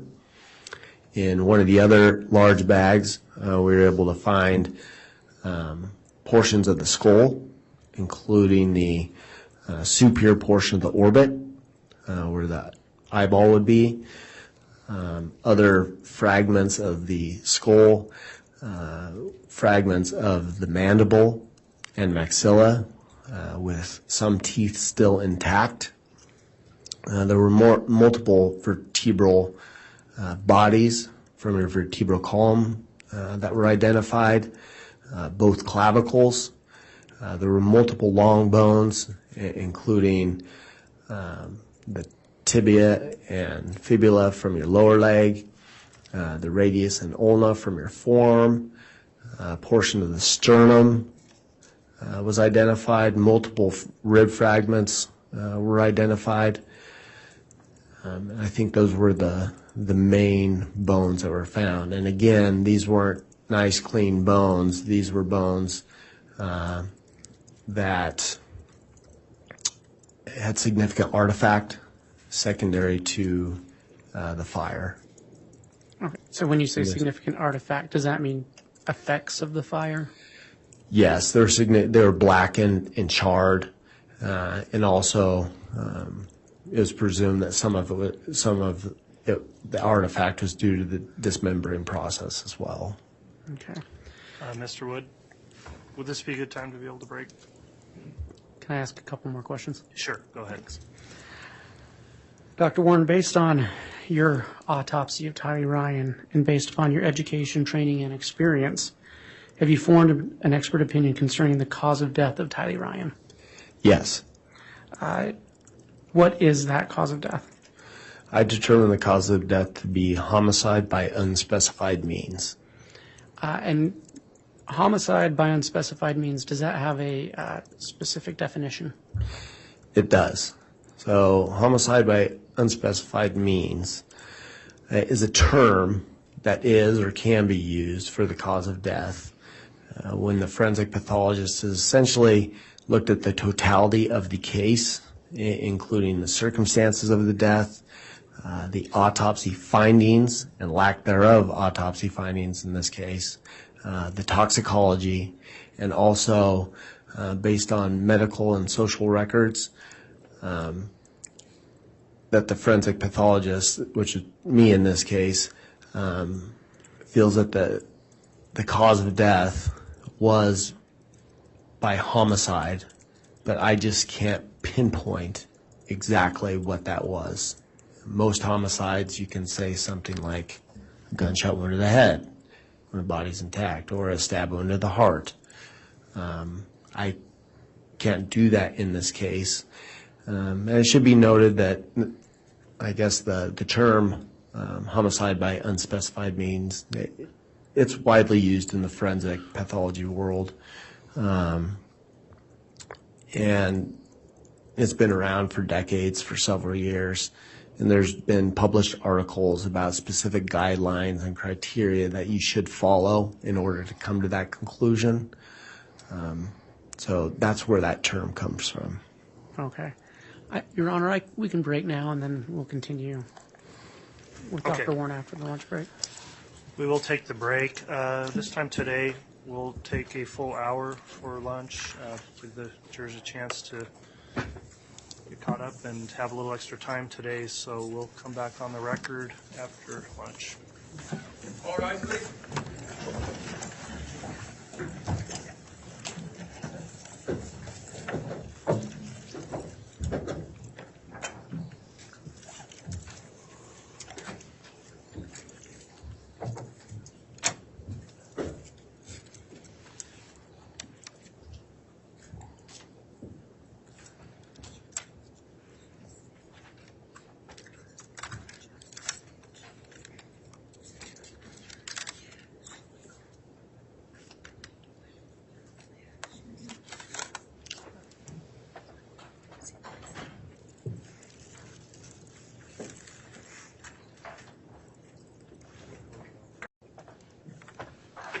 Thank you. Please be seated.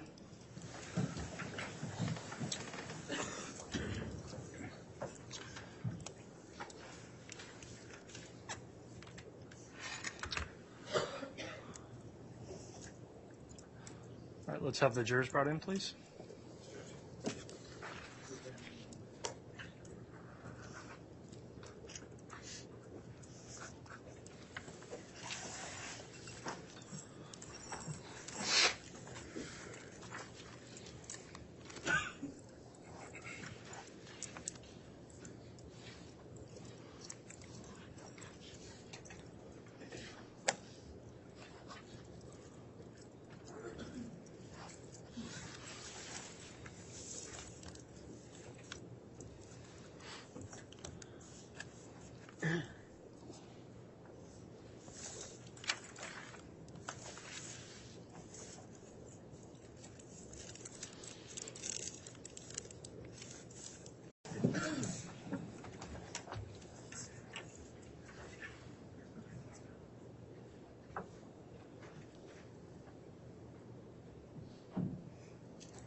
Jury's authorized to catch Your Honor.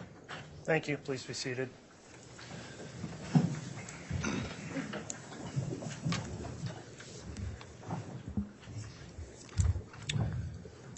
Okay, we're back on the record on case CR 22-21-1624, State of Idaho versus Lori Vallow. We just concluded the lunch recess. Mr. Wood is continuing with direct examination of Dr. Warren.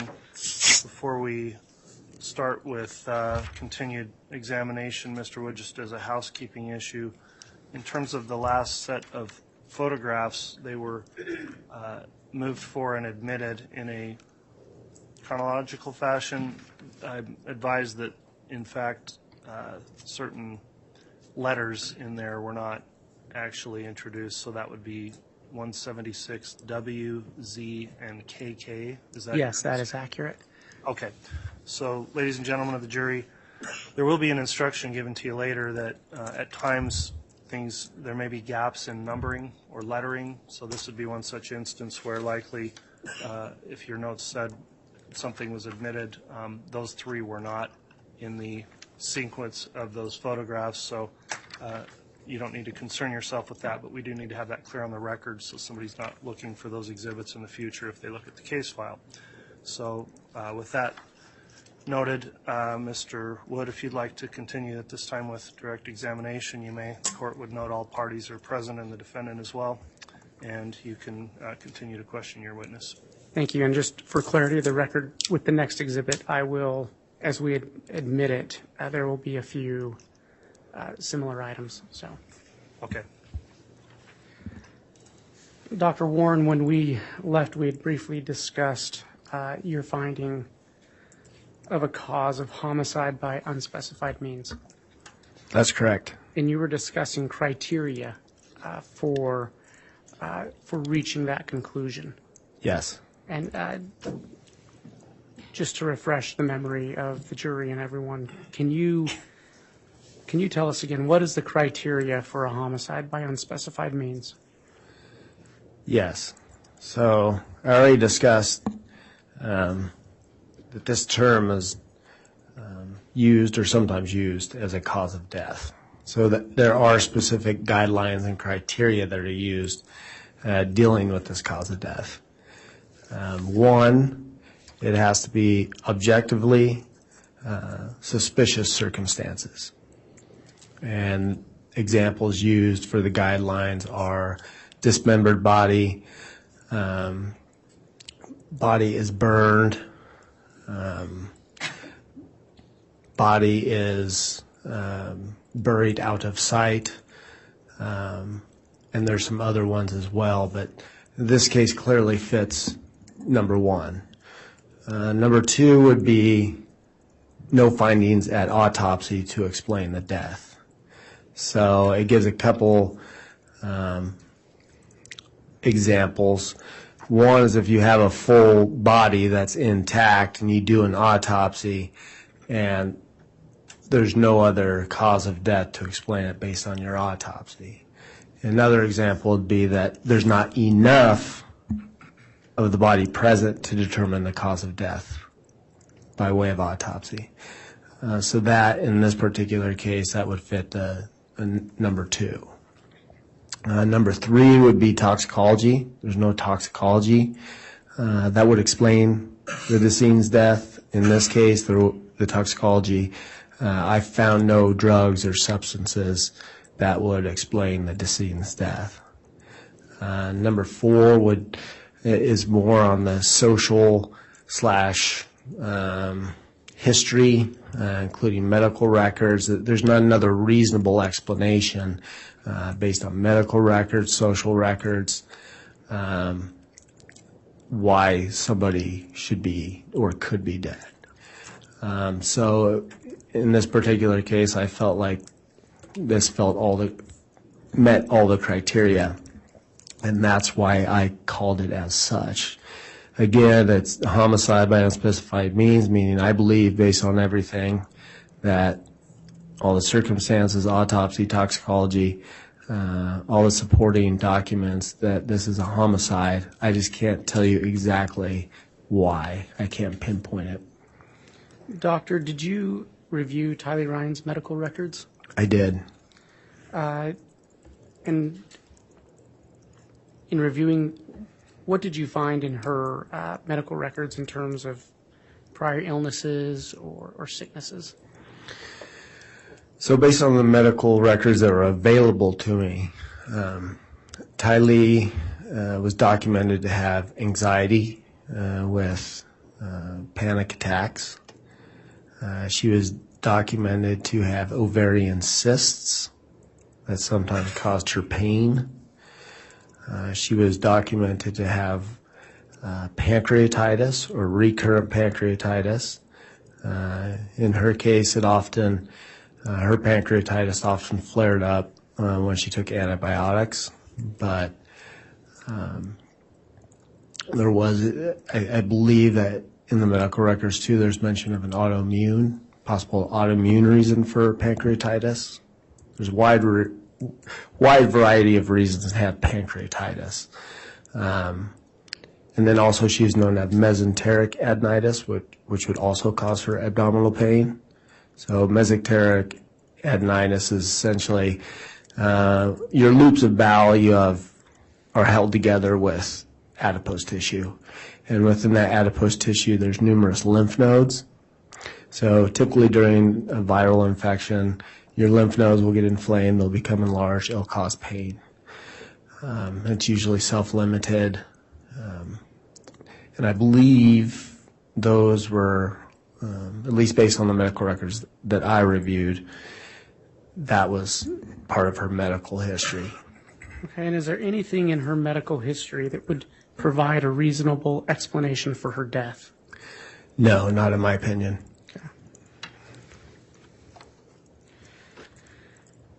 As part of your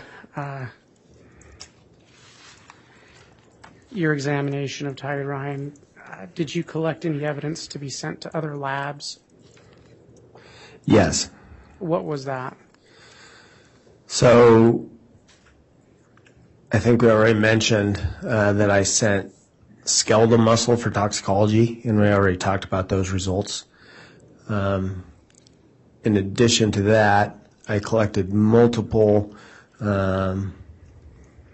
pieces of soft tissue, skeletal muscle, what I thought was liver, and other organs for potential DNA analysis.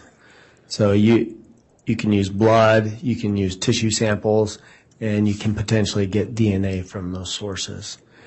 There was also a strand of hair in bag number 2.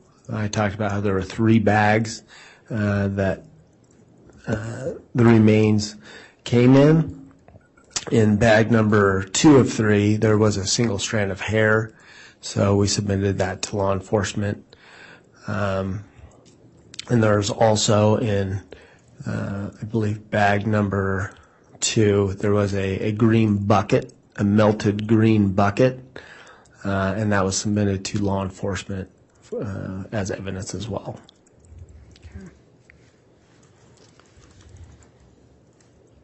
Dr. Warren, did you, as part of this autopsy, were photographs taken? Yes.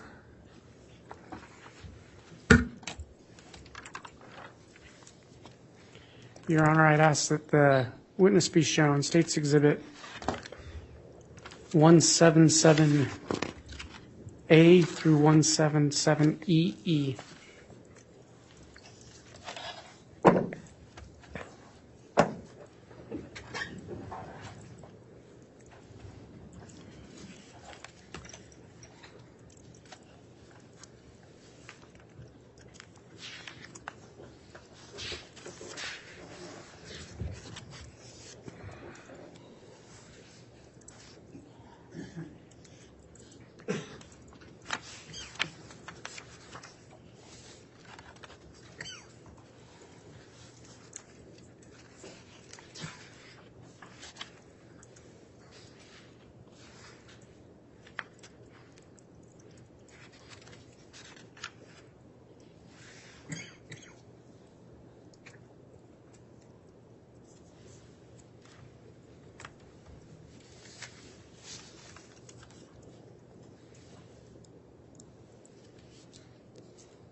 Doctor, can you review State's Exhibit 177A through EE and let me know when you've had a chance to look over it?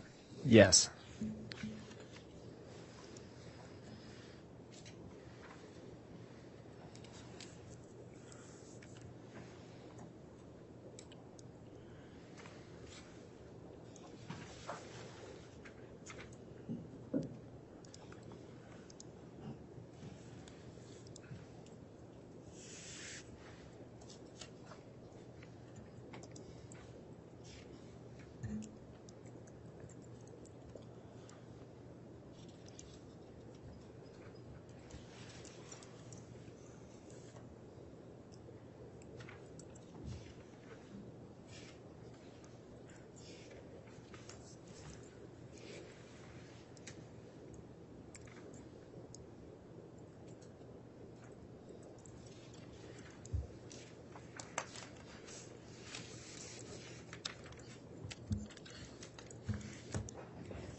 Okay.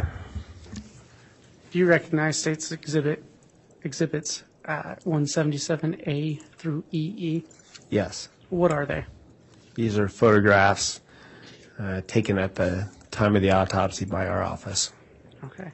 And you were present during that autopsy? Yes. And were some of those photographs even taken under your supervision? Yes. Okay. And do you recognize those photographs as true and accurate representations of what you witnessed that day? Yes.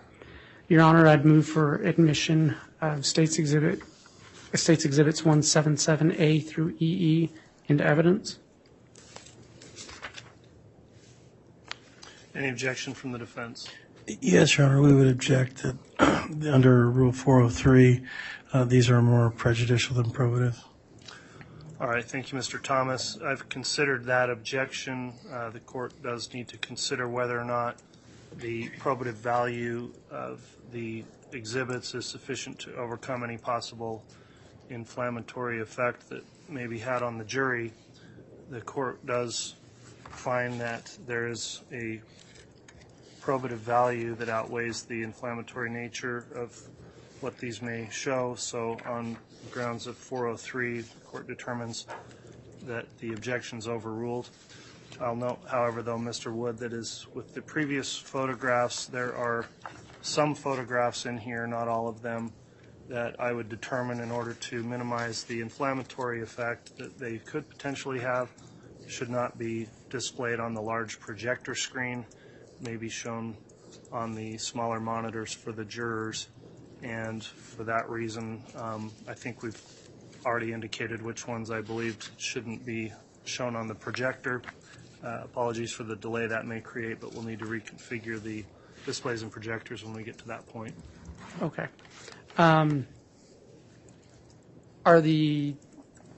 Is that exhibit admitted? It is. Okay. Your Honor, and just for clarity, for the record, if I may now list, there's a few numbers that are not in there. Okay, so we went A through EE, which I presume is A through Z, then starting with double A through double E. Yes. And what is not included in that exhibit? There is no 177L, 177N, as in November, 177R, 177U, 177W, and 177Y. Okay. And again, ladies and gentlemen of the jury, don't be concerned necessarily with numbers or lettering. Once you get exhibits, you'll be just instructed to consider all the evidence. So with that, Mr. Wood, you can continue. Thank you. Your Honor, your clerk did, I think, briefly show us the exhibits you did not want shown on the large screen. I'm wondering if I could get a copy of that so I don't inadvertently. Okay, the list I've got is D through H of 177 is the first set. If you're going sequentially through or alphabetically through the listing. We will be. Okay.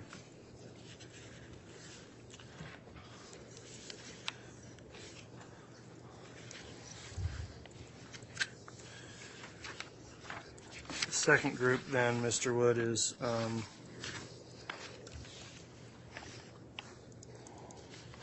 believe it's O through CC.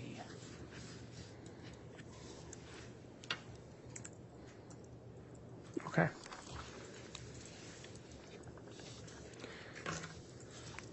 May I begin to publish and then we'll. Yes. Thank you.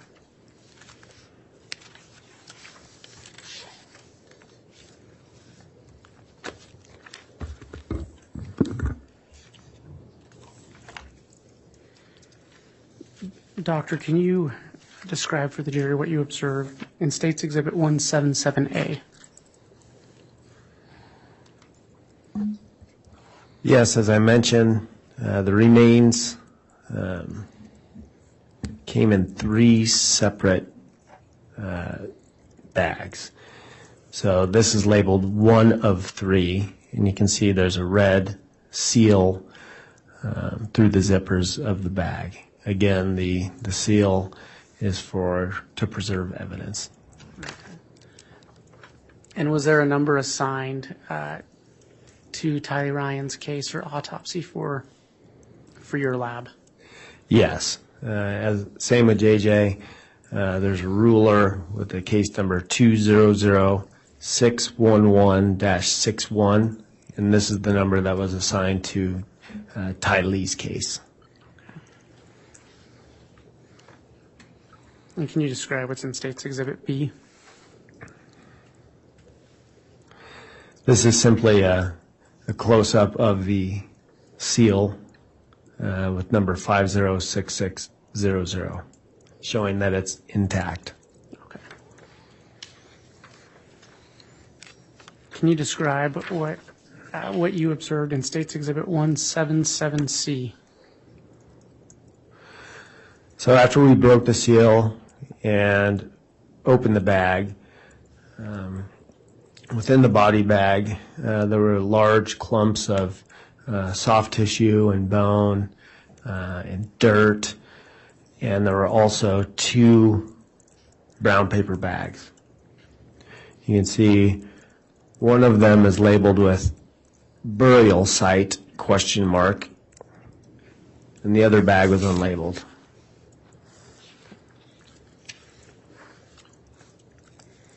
Your Honor, I'm to 177D. Okay, for that next set, then I would require that, again, for purposes of not making the exhibits unnecessarily inflammatory, that they not be projected onto the monitor. So, and there are 2 groups. If you want to keep it in order, I guess we'll reconfigure twice to do that, but we'll need to turn off the projector at this point.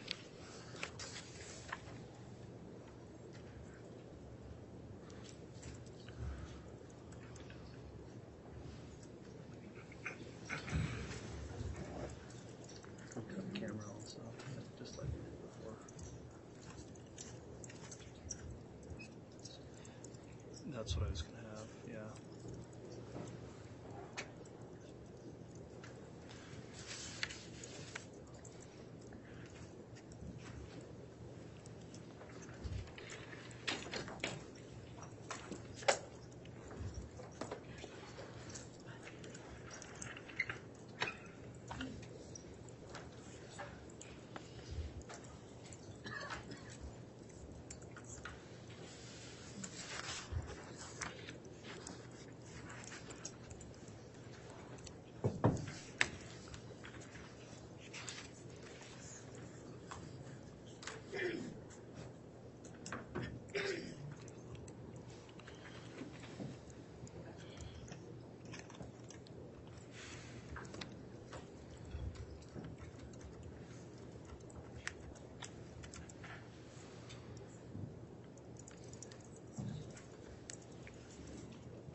Okay, we're ready to proceed. Thanks, everyone, for your assistance. Doctor, can you describe what you observed in State's Exhibit 177D? Yes, so we're still on bag 1 of 3. The previous photo showed you the 2 brown paper bags. The rest of what was in the bag is what you see. It's essentially charred remains of clumps of mud and dirt, soft tissue, and bone.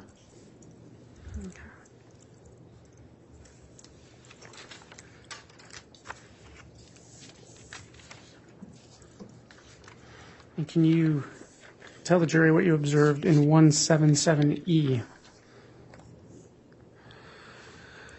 So this is a photograph of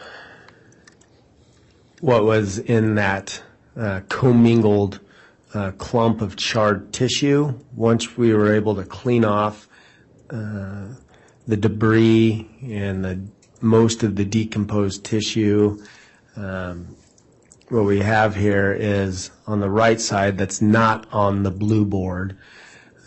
We have to your far left, that's a sacrum with decomposed tissue and blackened charring.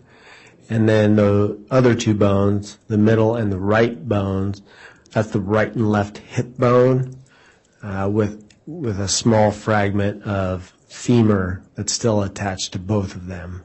And you can still see there is blackened, charred appearance to portions of the bone, and there still is some decomposed tissue that's adherent to the bone.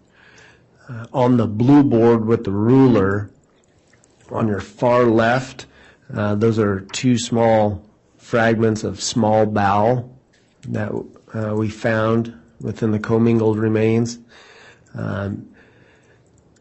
Next in line, directly above the sticker that says bag 1 of 3, those are vertebral bodies from the vertebral column. And moving next, those small fragments of tissue, 2 of those are small fragments of essentially unidentified, not sure where the bone came from, but it's small, probably hand or foot. And then there's some small fragments of cartilage as well. Okay.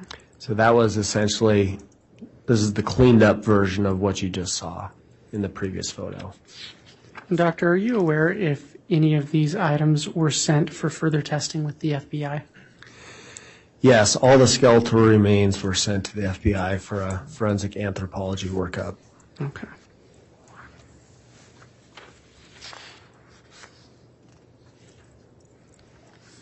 And can you explain what you observed in State's Exhibit 177F?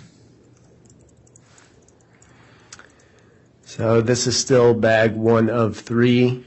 This is on your left, right above the ruler with the sticker bag 1 of 3. That was what was determined to be, to the best of my ability, charred and decomposed soft tissue. On the right, the blackened chunks of tissue, chunks of material, that was determined to be, those were charred clumps of mud, just ash and rock.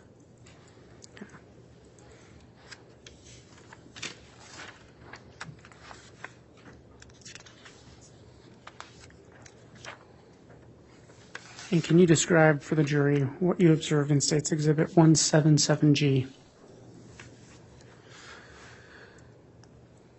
All right, so if you remember, we're still on bag 1 of 3. If you remember, the burial site question mark was within bag 1 of 3. And this is what was in the paper bag burial site question mark. You can see it came in a foil container, and there's multiple charred pieces of bone and other debris. You can make out on the far left, those are vertebral bodies. The remainder of the bones were just small fragmented bones that were charred.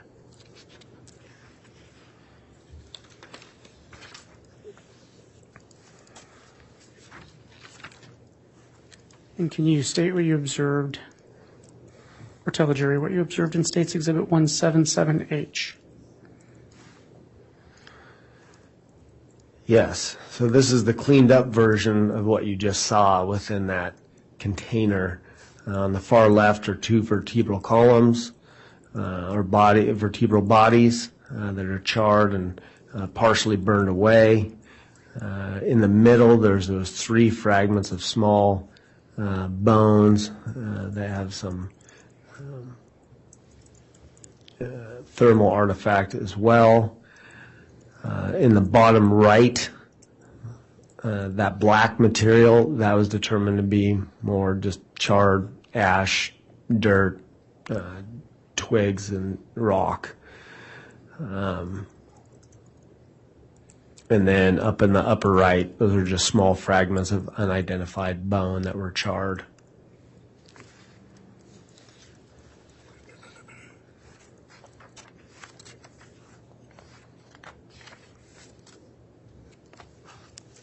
You state what you, Your Honor, I don't know if the court wanted to turn the projector back on, how it wants to do that. Okay, there are a series of 4 more that can be displayed on the projector.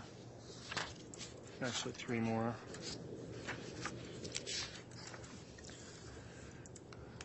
It might be... Mr. Wood, why don't you just keep going, since there's only actually 2 or 3 more that I think shouldn't be on the projector, and then once we get through the rest of that other set, we'll convert things back to normal. Very well, thank you. Thank you. Can you state for the jury what you observed in State's Exhibit 177K? Yes. So as I mentioned, 3 bags were received. We just went over bag 1 of 3 and the contents of bag 1 of 3, and now we're moving on to the second bag, bag 2 of 3. Okay.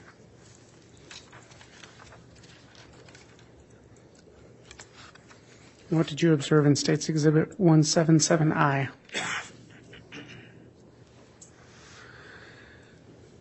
This is just another photograph of how the body bag was received.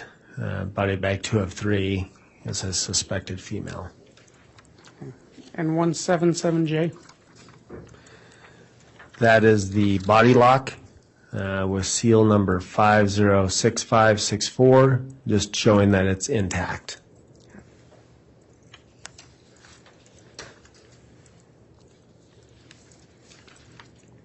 Can you state what you observed in State's Exhibit 177M? So this is once we broke the seal, opened the bag, and this is looking at one portion of what we saw within bag 2 of 3. And you can see there are just large masses and large clumps of, at this point it's hard to tell, but you can tell that there is clumps of tissue. You can feel the bone. You can also see, if you can see some green, I'm not sure if you're aware, if you can see that, but on the largest mass of commingled tissue, there's some green discoloration, and that was the green melted bucket that I was talking about. And just for clarity, Doctor, where I'm pointing my pen, is that part of what you're referencing? Yes. And is this part of what you're referencing? Yes. Okay.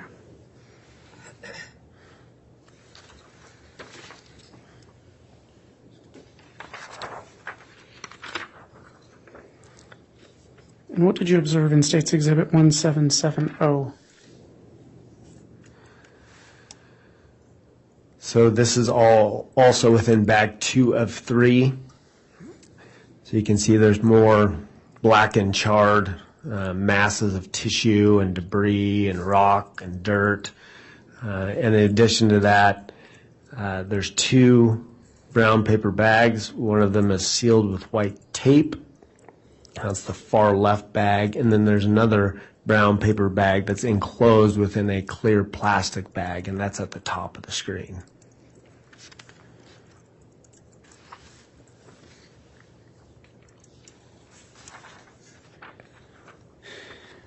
And what did you observe in State's Exhibit 177P?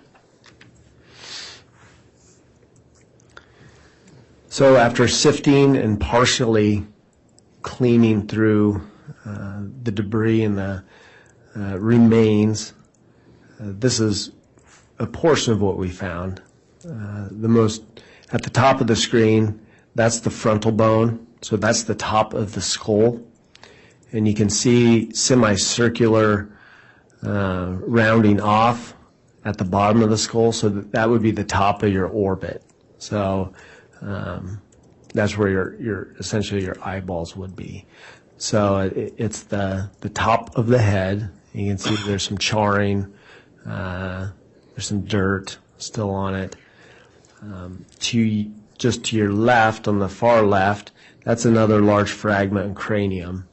So that's a large fragment of skull that has significant charring and blackening secondary to the fire. And the most bottom piece of tissue is a portion of the mandible and maxilla. You can still see that there are teeth, if you can recognize it. It's significantly blackened and charred, but there were still some teeth that were intact.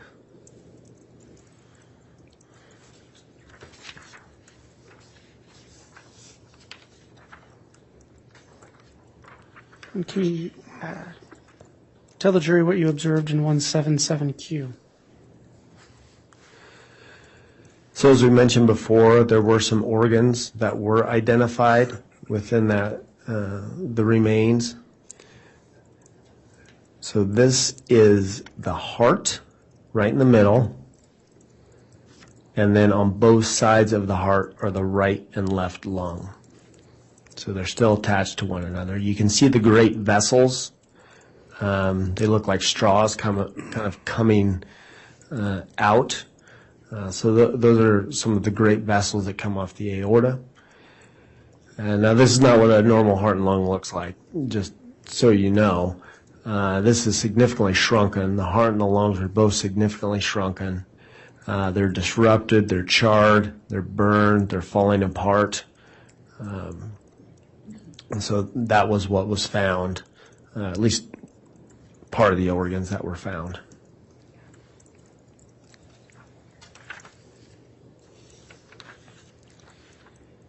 And what did you observe and do in States Exhibit 177S? So again, this is just a little different view. Although the tissue, the organs are significantly obscured due to thermal injury and decomposition, you still do your best to try to rule out any kind of disease process or any kind of injury.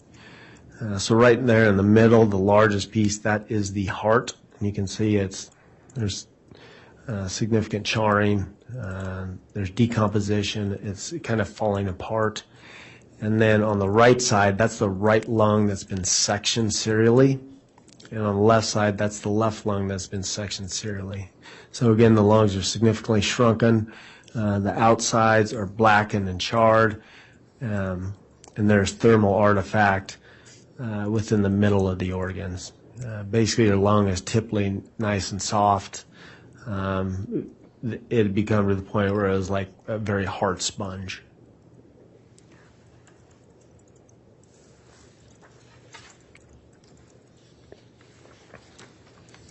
And what did you observe in States Exhibit 177T? So as mentioned earlier, one kidney was identified, and this is that kidney. Very similar to the heart and the lungs. It was extremely shrunken. It was blackened. It was charred. Significant heat thermal artifact. That's essentially it.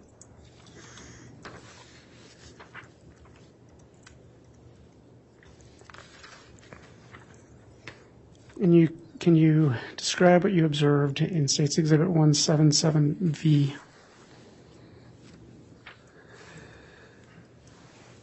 So this is bag 2 of 3 after it's been cleaned up.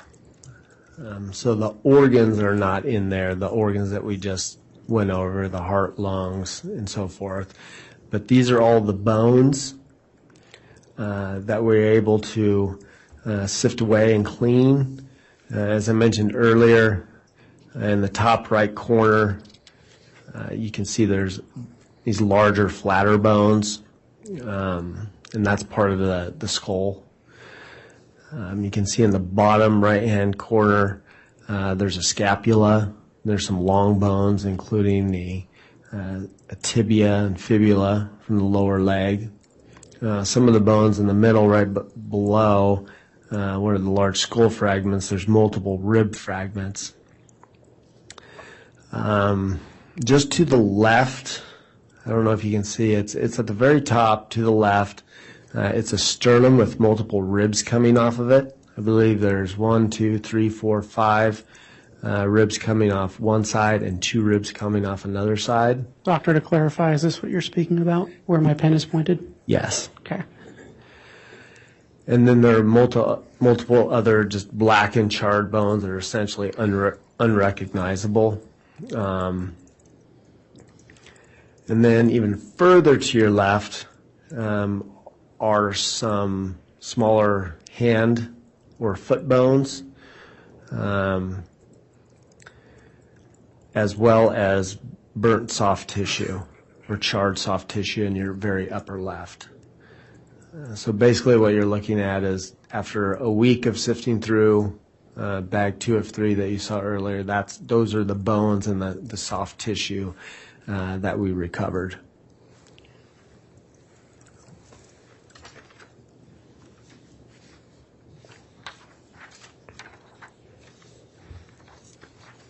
Can you describe what you observed in States Exhibit 177X?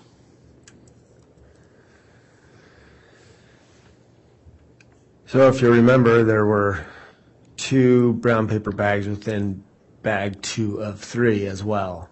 So within that paper bag, you can see on the left, there are multiple charred pieces of bone, unrecognizable bone. Most likely at the very top, those small, they look like little logs. Those are likely hand or foot bones. And that was what was in the brown paper bag. Okay.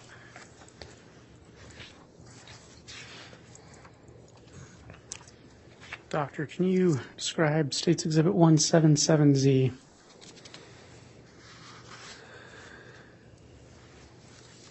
So that was, we've completed bag 2 of 3. Now we're moving on to bag 3 of 3.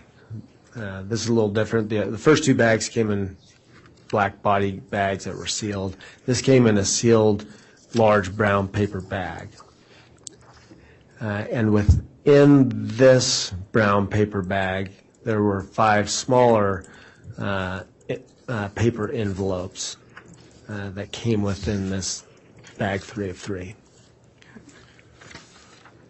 All right. Mr. Wood, at this point, we can continue to just project these regularly if you'd like going forward. Sure. We'll take a moment to reconfigure.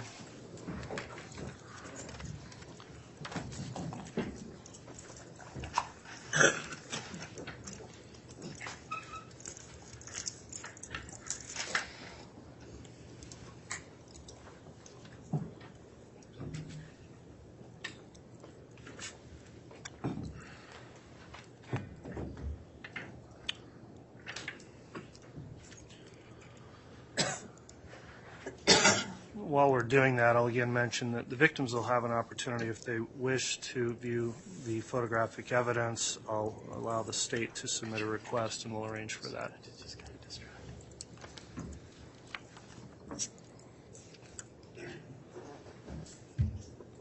Thank you.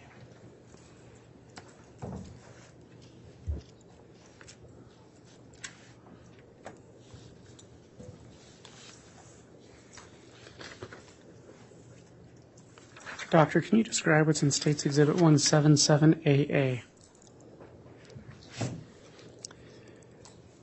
Yes, so within bag 3 of 3, as I mentioned, there were 5 other smaller paper bags. This is one of them, and it has identification information, including Fire Pit A Northwest. Do you recall what was in that bag? Yes, in this bag and also moving forth with the 4 other bags, they're essentially just small fragments of unidentifiable charred bone.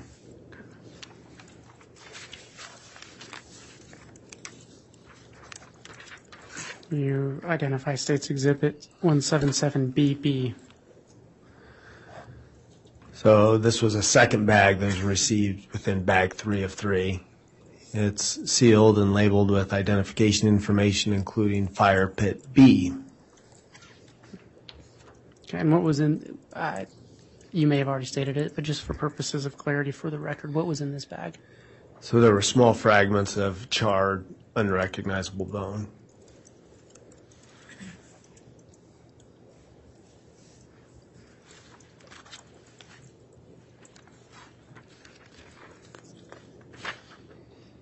Can you describe what you observed in State's Exhibit 177CC?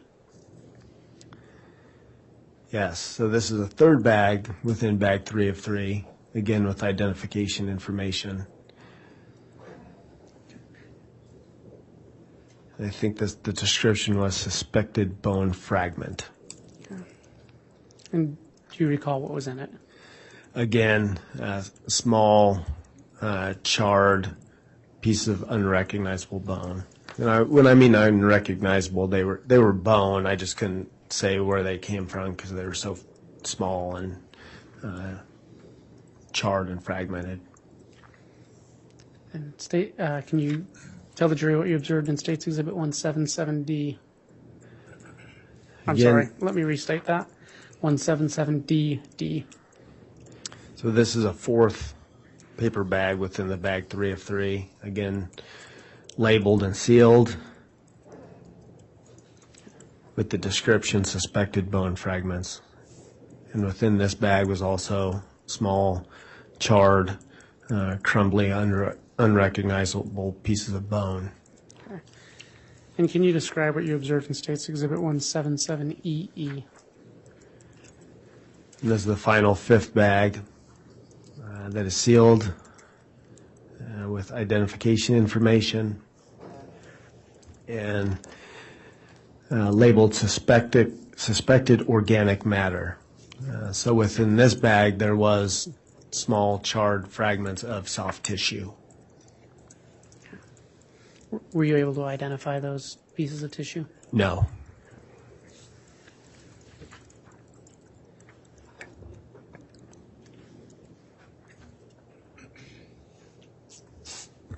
Just one moment, Your Honor.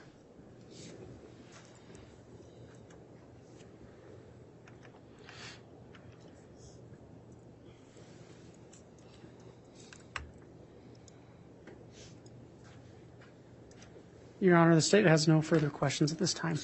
All right, thank you, Mr. Wood.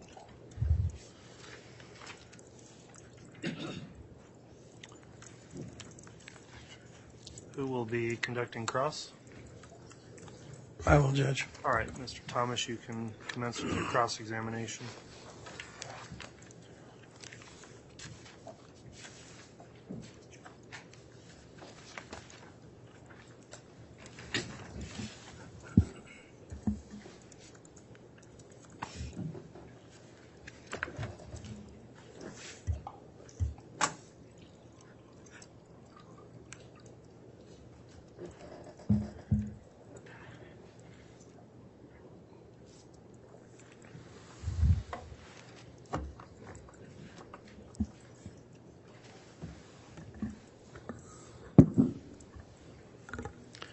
Good afternoon, Dr. Warren. Good afternoon. So it looks like you're a forensic pathologist, correct? That's correct. So where did you, I think you said you got your medical degree in Denver? Correct. The University of Colorado. Okay. And where did you do your undergraduate work? I went to Stanford University. Okay. And when was that?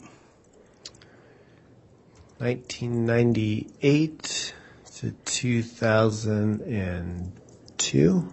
Okay. Any other postgraduate work other than going to medical school?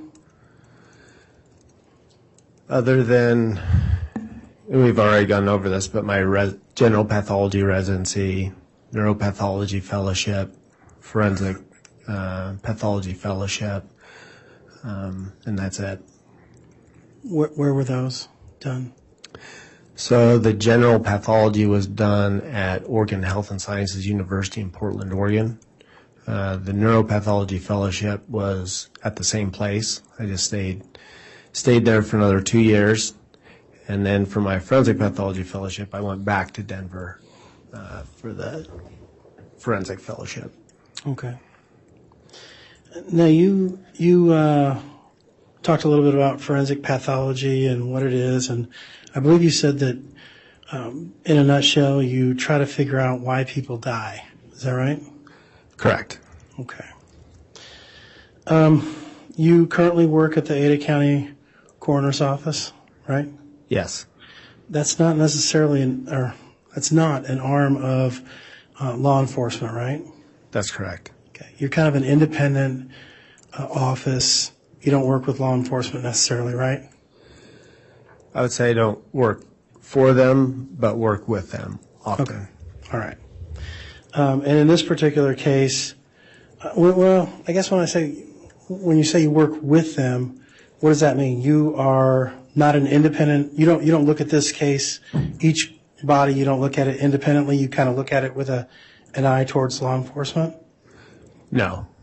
So we're our own independent agency, the Ada County Coroner's Office. We perform our own death investigation independent of other agencies. But in case of suspicious cases, homicide cases, we obviously rely upon information. You can't do an autopsy in a black box, right? You can't do it in a basement with no information. So we often rely upon information from law enforcement to help us determine the cause and manner of death. Okay. And so you say you do somewhere between 200 and 250 autopsies a year? Correct. And about 20 of those or 10% of those are homicide or some sort of suspicious circumstances? Yes. All right. And the state said that the prosecutor said that you have some sort of a contract with Fremont and Madison County. Is that right? That's correct. And you are to determine the cause of death, and they are to determine the manner of death. That's correct. Okay. So when you do these suspicious circumstances deaths, do you have any, let me back up, I'll withdraw that portion of it. Do you have any specific training on the collection of evidence that you turn over to the police? Through my training, yes. Okay, let's talk a little bit about your training with collection of evidence. Tell me about that. So during your forensic pathology training, you perform a number of homicides. I think even in fellowship, you're required to do, I believe, at least 20. So during that time, you are, at least in my fellowship, you're trained on how to get nail swabs and fingernail clippings, or getting the clothing off the body, or doing anal, vaginal, oral swabs, and so forth. So it's really just based off experience and doing evidence collection where you get most of your training.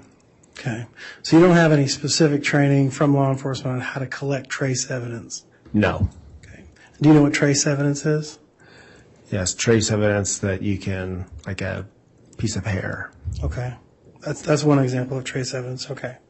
And so when you're doing these suspicious death autopsies, I mean, I've done a number of murder cases, and so I kind of know the routine, but I don't know that the jury knows. So why don't you tell me a little bit about who's in the room when you're doing this autopsy? You're not doing it alone. There's obviously a photographer, right?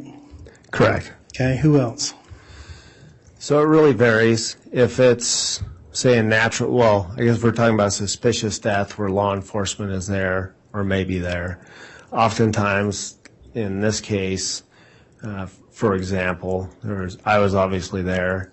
There were 3 autopsy technicians from the Ada County Coroner's Office who were there, who helped me with the autopsy. There was the prosecutor Rob Wood was there on that day. There were 2 Rexburg Police Department detectives that were there. The Fremont County coroner was there, and a Fremont County detective was there. Okay. And who was in charge of collecting the trace evidence that was found on the body? Was that your job? Yes. So ever since I've been at Ada County, it's essentially been the role of the forensic pathologist to collect evidence off the body. So say there's a scene and there's a body at a scene. So at that point, it'd be law enforcement is going to collect evidence on the scene. And then once the body gets transported to our office, it has always been the responsibility of the forensic pathologist to collect evidence off the body. Okay. And once you, is there anybody there, a police officer, a prosecutor, anybody who's saying, hey, I want you to collect that? Or are you just kind of in your zone and they're just there to watch you do your thing? No, it's a collective. I think it's a team approach. There are certain things that we typically always get. If we can, on suspicious cases, we always try to get fingernail swabs, hand swabs, oral swabs. If there's any kind of sexual anything sexual to the case, we'll get vaginal swabs or anal swabs or penile swabs. We always give the clothing and submit it to law enforcement. But there is also an element of sometimes law enforcement will ask for specific things, like I want this. Right. Can you do that? I guess in this particular case, that's what I don't want to talk about generalities. I just want to talk about what happened in this particular case, okay? Right. So tell me about any conversations you may have had with law enforcement or the prosecutor here, Mr. Wood, or anybody that was in the room as to what they wanted you to gather as far as evidence. I don't think I can recall exactly what was said. It was 3 years ago. Right. Was this recorded? No. You don't video record? No. You don't audio record? No. Okay.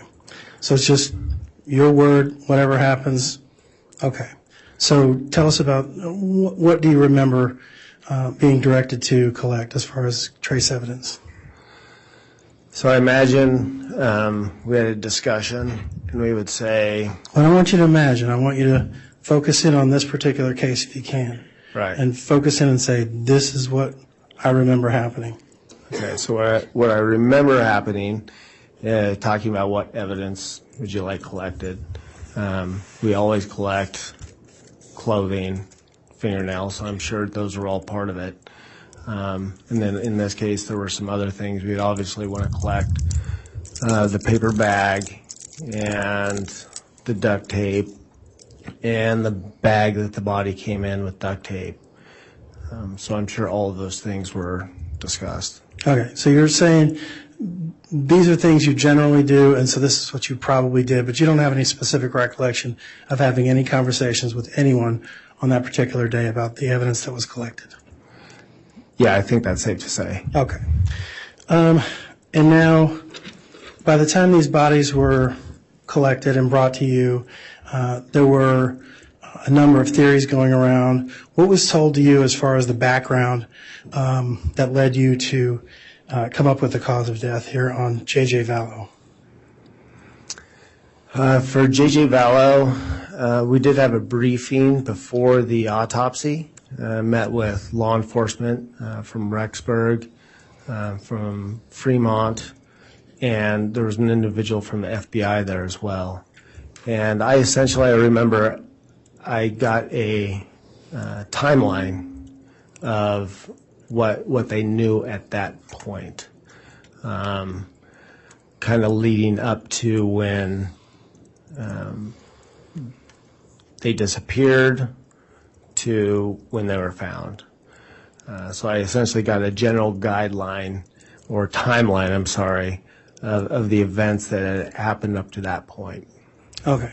So now you mentioned that Fremont County Sheriff's Office was there, Rexburg Police Department was there, and now you indicate that there was also an FBI agent that was there? That's correct. At least one, or more than one? There's one. Okay. You don't recall his name or her name? I don't. Okay. Male or female, do you know? It is male. Okay. So you indicated the cause of death on JJ was, well, I don't want to get this wrong. Why don't you go ahead and tell me what it was? It was asphyxia by plastic bag over the head and duct tape covering the mouth. Right. Plastic bag over the head. So tell me what evidence did you collect? Did you collect any evidence inside the sinuses? Did you swab the sinuses and pull out any evidence? No. Okay. Did you swab the throat or go down the throat somehow and swab anything down there?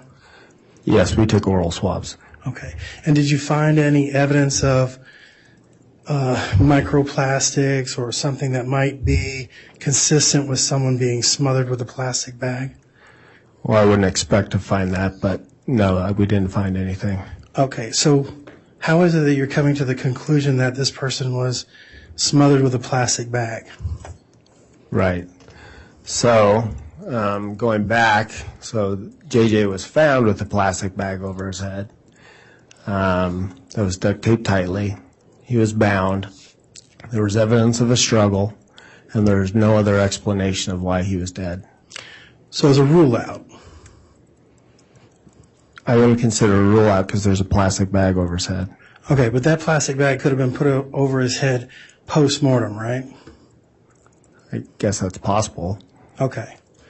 But you're saying that your conclusion is that it was done ante-mortem prior Correct. to his death. Correct. And that's based on nothing concrete, just your theory of the way you think the crime may have happened. No. I think essentially that's how an autopsy and all the tests, that's why you do all of those things. So you have a person with a plastic bag over their head and is bound, and you do all the tests and you do the autopsy and you find zero reason for them to be dead, then it's reasonable to conclude that that was the cause of death. Okay, but let's back up a little bit. When I talked about swabbing the sinuses or swabbing the nasal cavity, you didn't do that? I've never heard anybody doing that in this type of situation. Okay, what type of situation are you talking about? Bag over the head?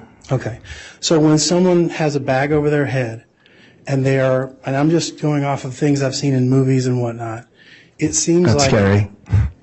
It's scary to you? Yeah, that you're going off movies. Okay. So, well, you're going off of My knowledge. knowledge. Okay.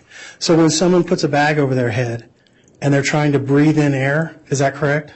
Yes. How this happens? Yes. Okay.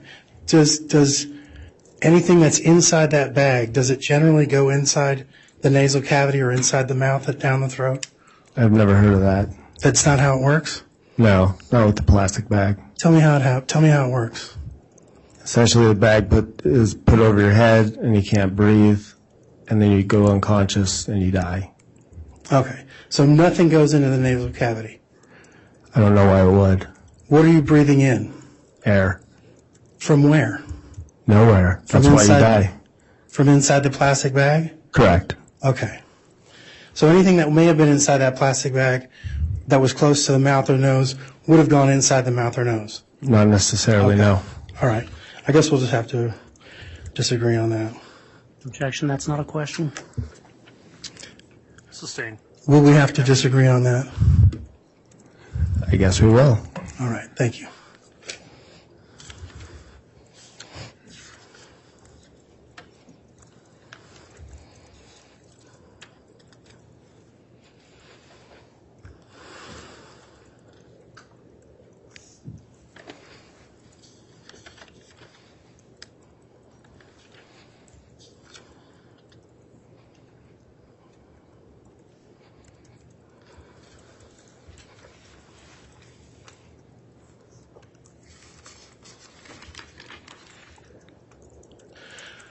So you turned JJ from face up to to face down. And did you collect any trace evidence that was on his back or his buttocks or his legs? Yes, we obtained anal swabs. Okay. But there were no hairs, loose hairs, or anything that, or other swabs other than the anal swabs. Other than that, you didn't take any swabs No, there was no trace evidence that I found to swab. that you could see Correct. with the naked eye? Yes. Okay.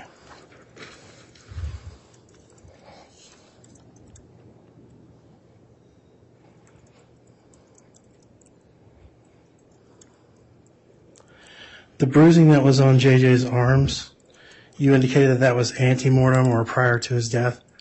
Correct. Okay. So, how soon prior to the death, or how likely is it that this was done contemporaneously with the death, like at the same time? That's a good question. So you can't really look at a bruise and date it specifically. They even done tests where you look at it microscopically, and it's not real great. So all I can really say is that the bruising looked recent. It was fresh. It was red-purple within the soft tissues. Usually if it's a healing type bruise, even though he's decomposed within the soft tissues, you'd expect different discoloration, maybe some healing. But it looked recent. So that's all I can really say. I can't say if it was right at the time of his death or shortly prior or how shortly prior, but it looked pretty fresh. Pretty fresh being within days, right? Oh, no, I think that's probably a little too far out. Yeah, I mean, I can't say for certain. It was probably right around the time if there was a struggle or shortly before. So within the day? Or hours. Or hours. Thank you. Nothing further.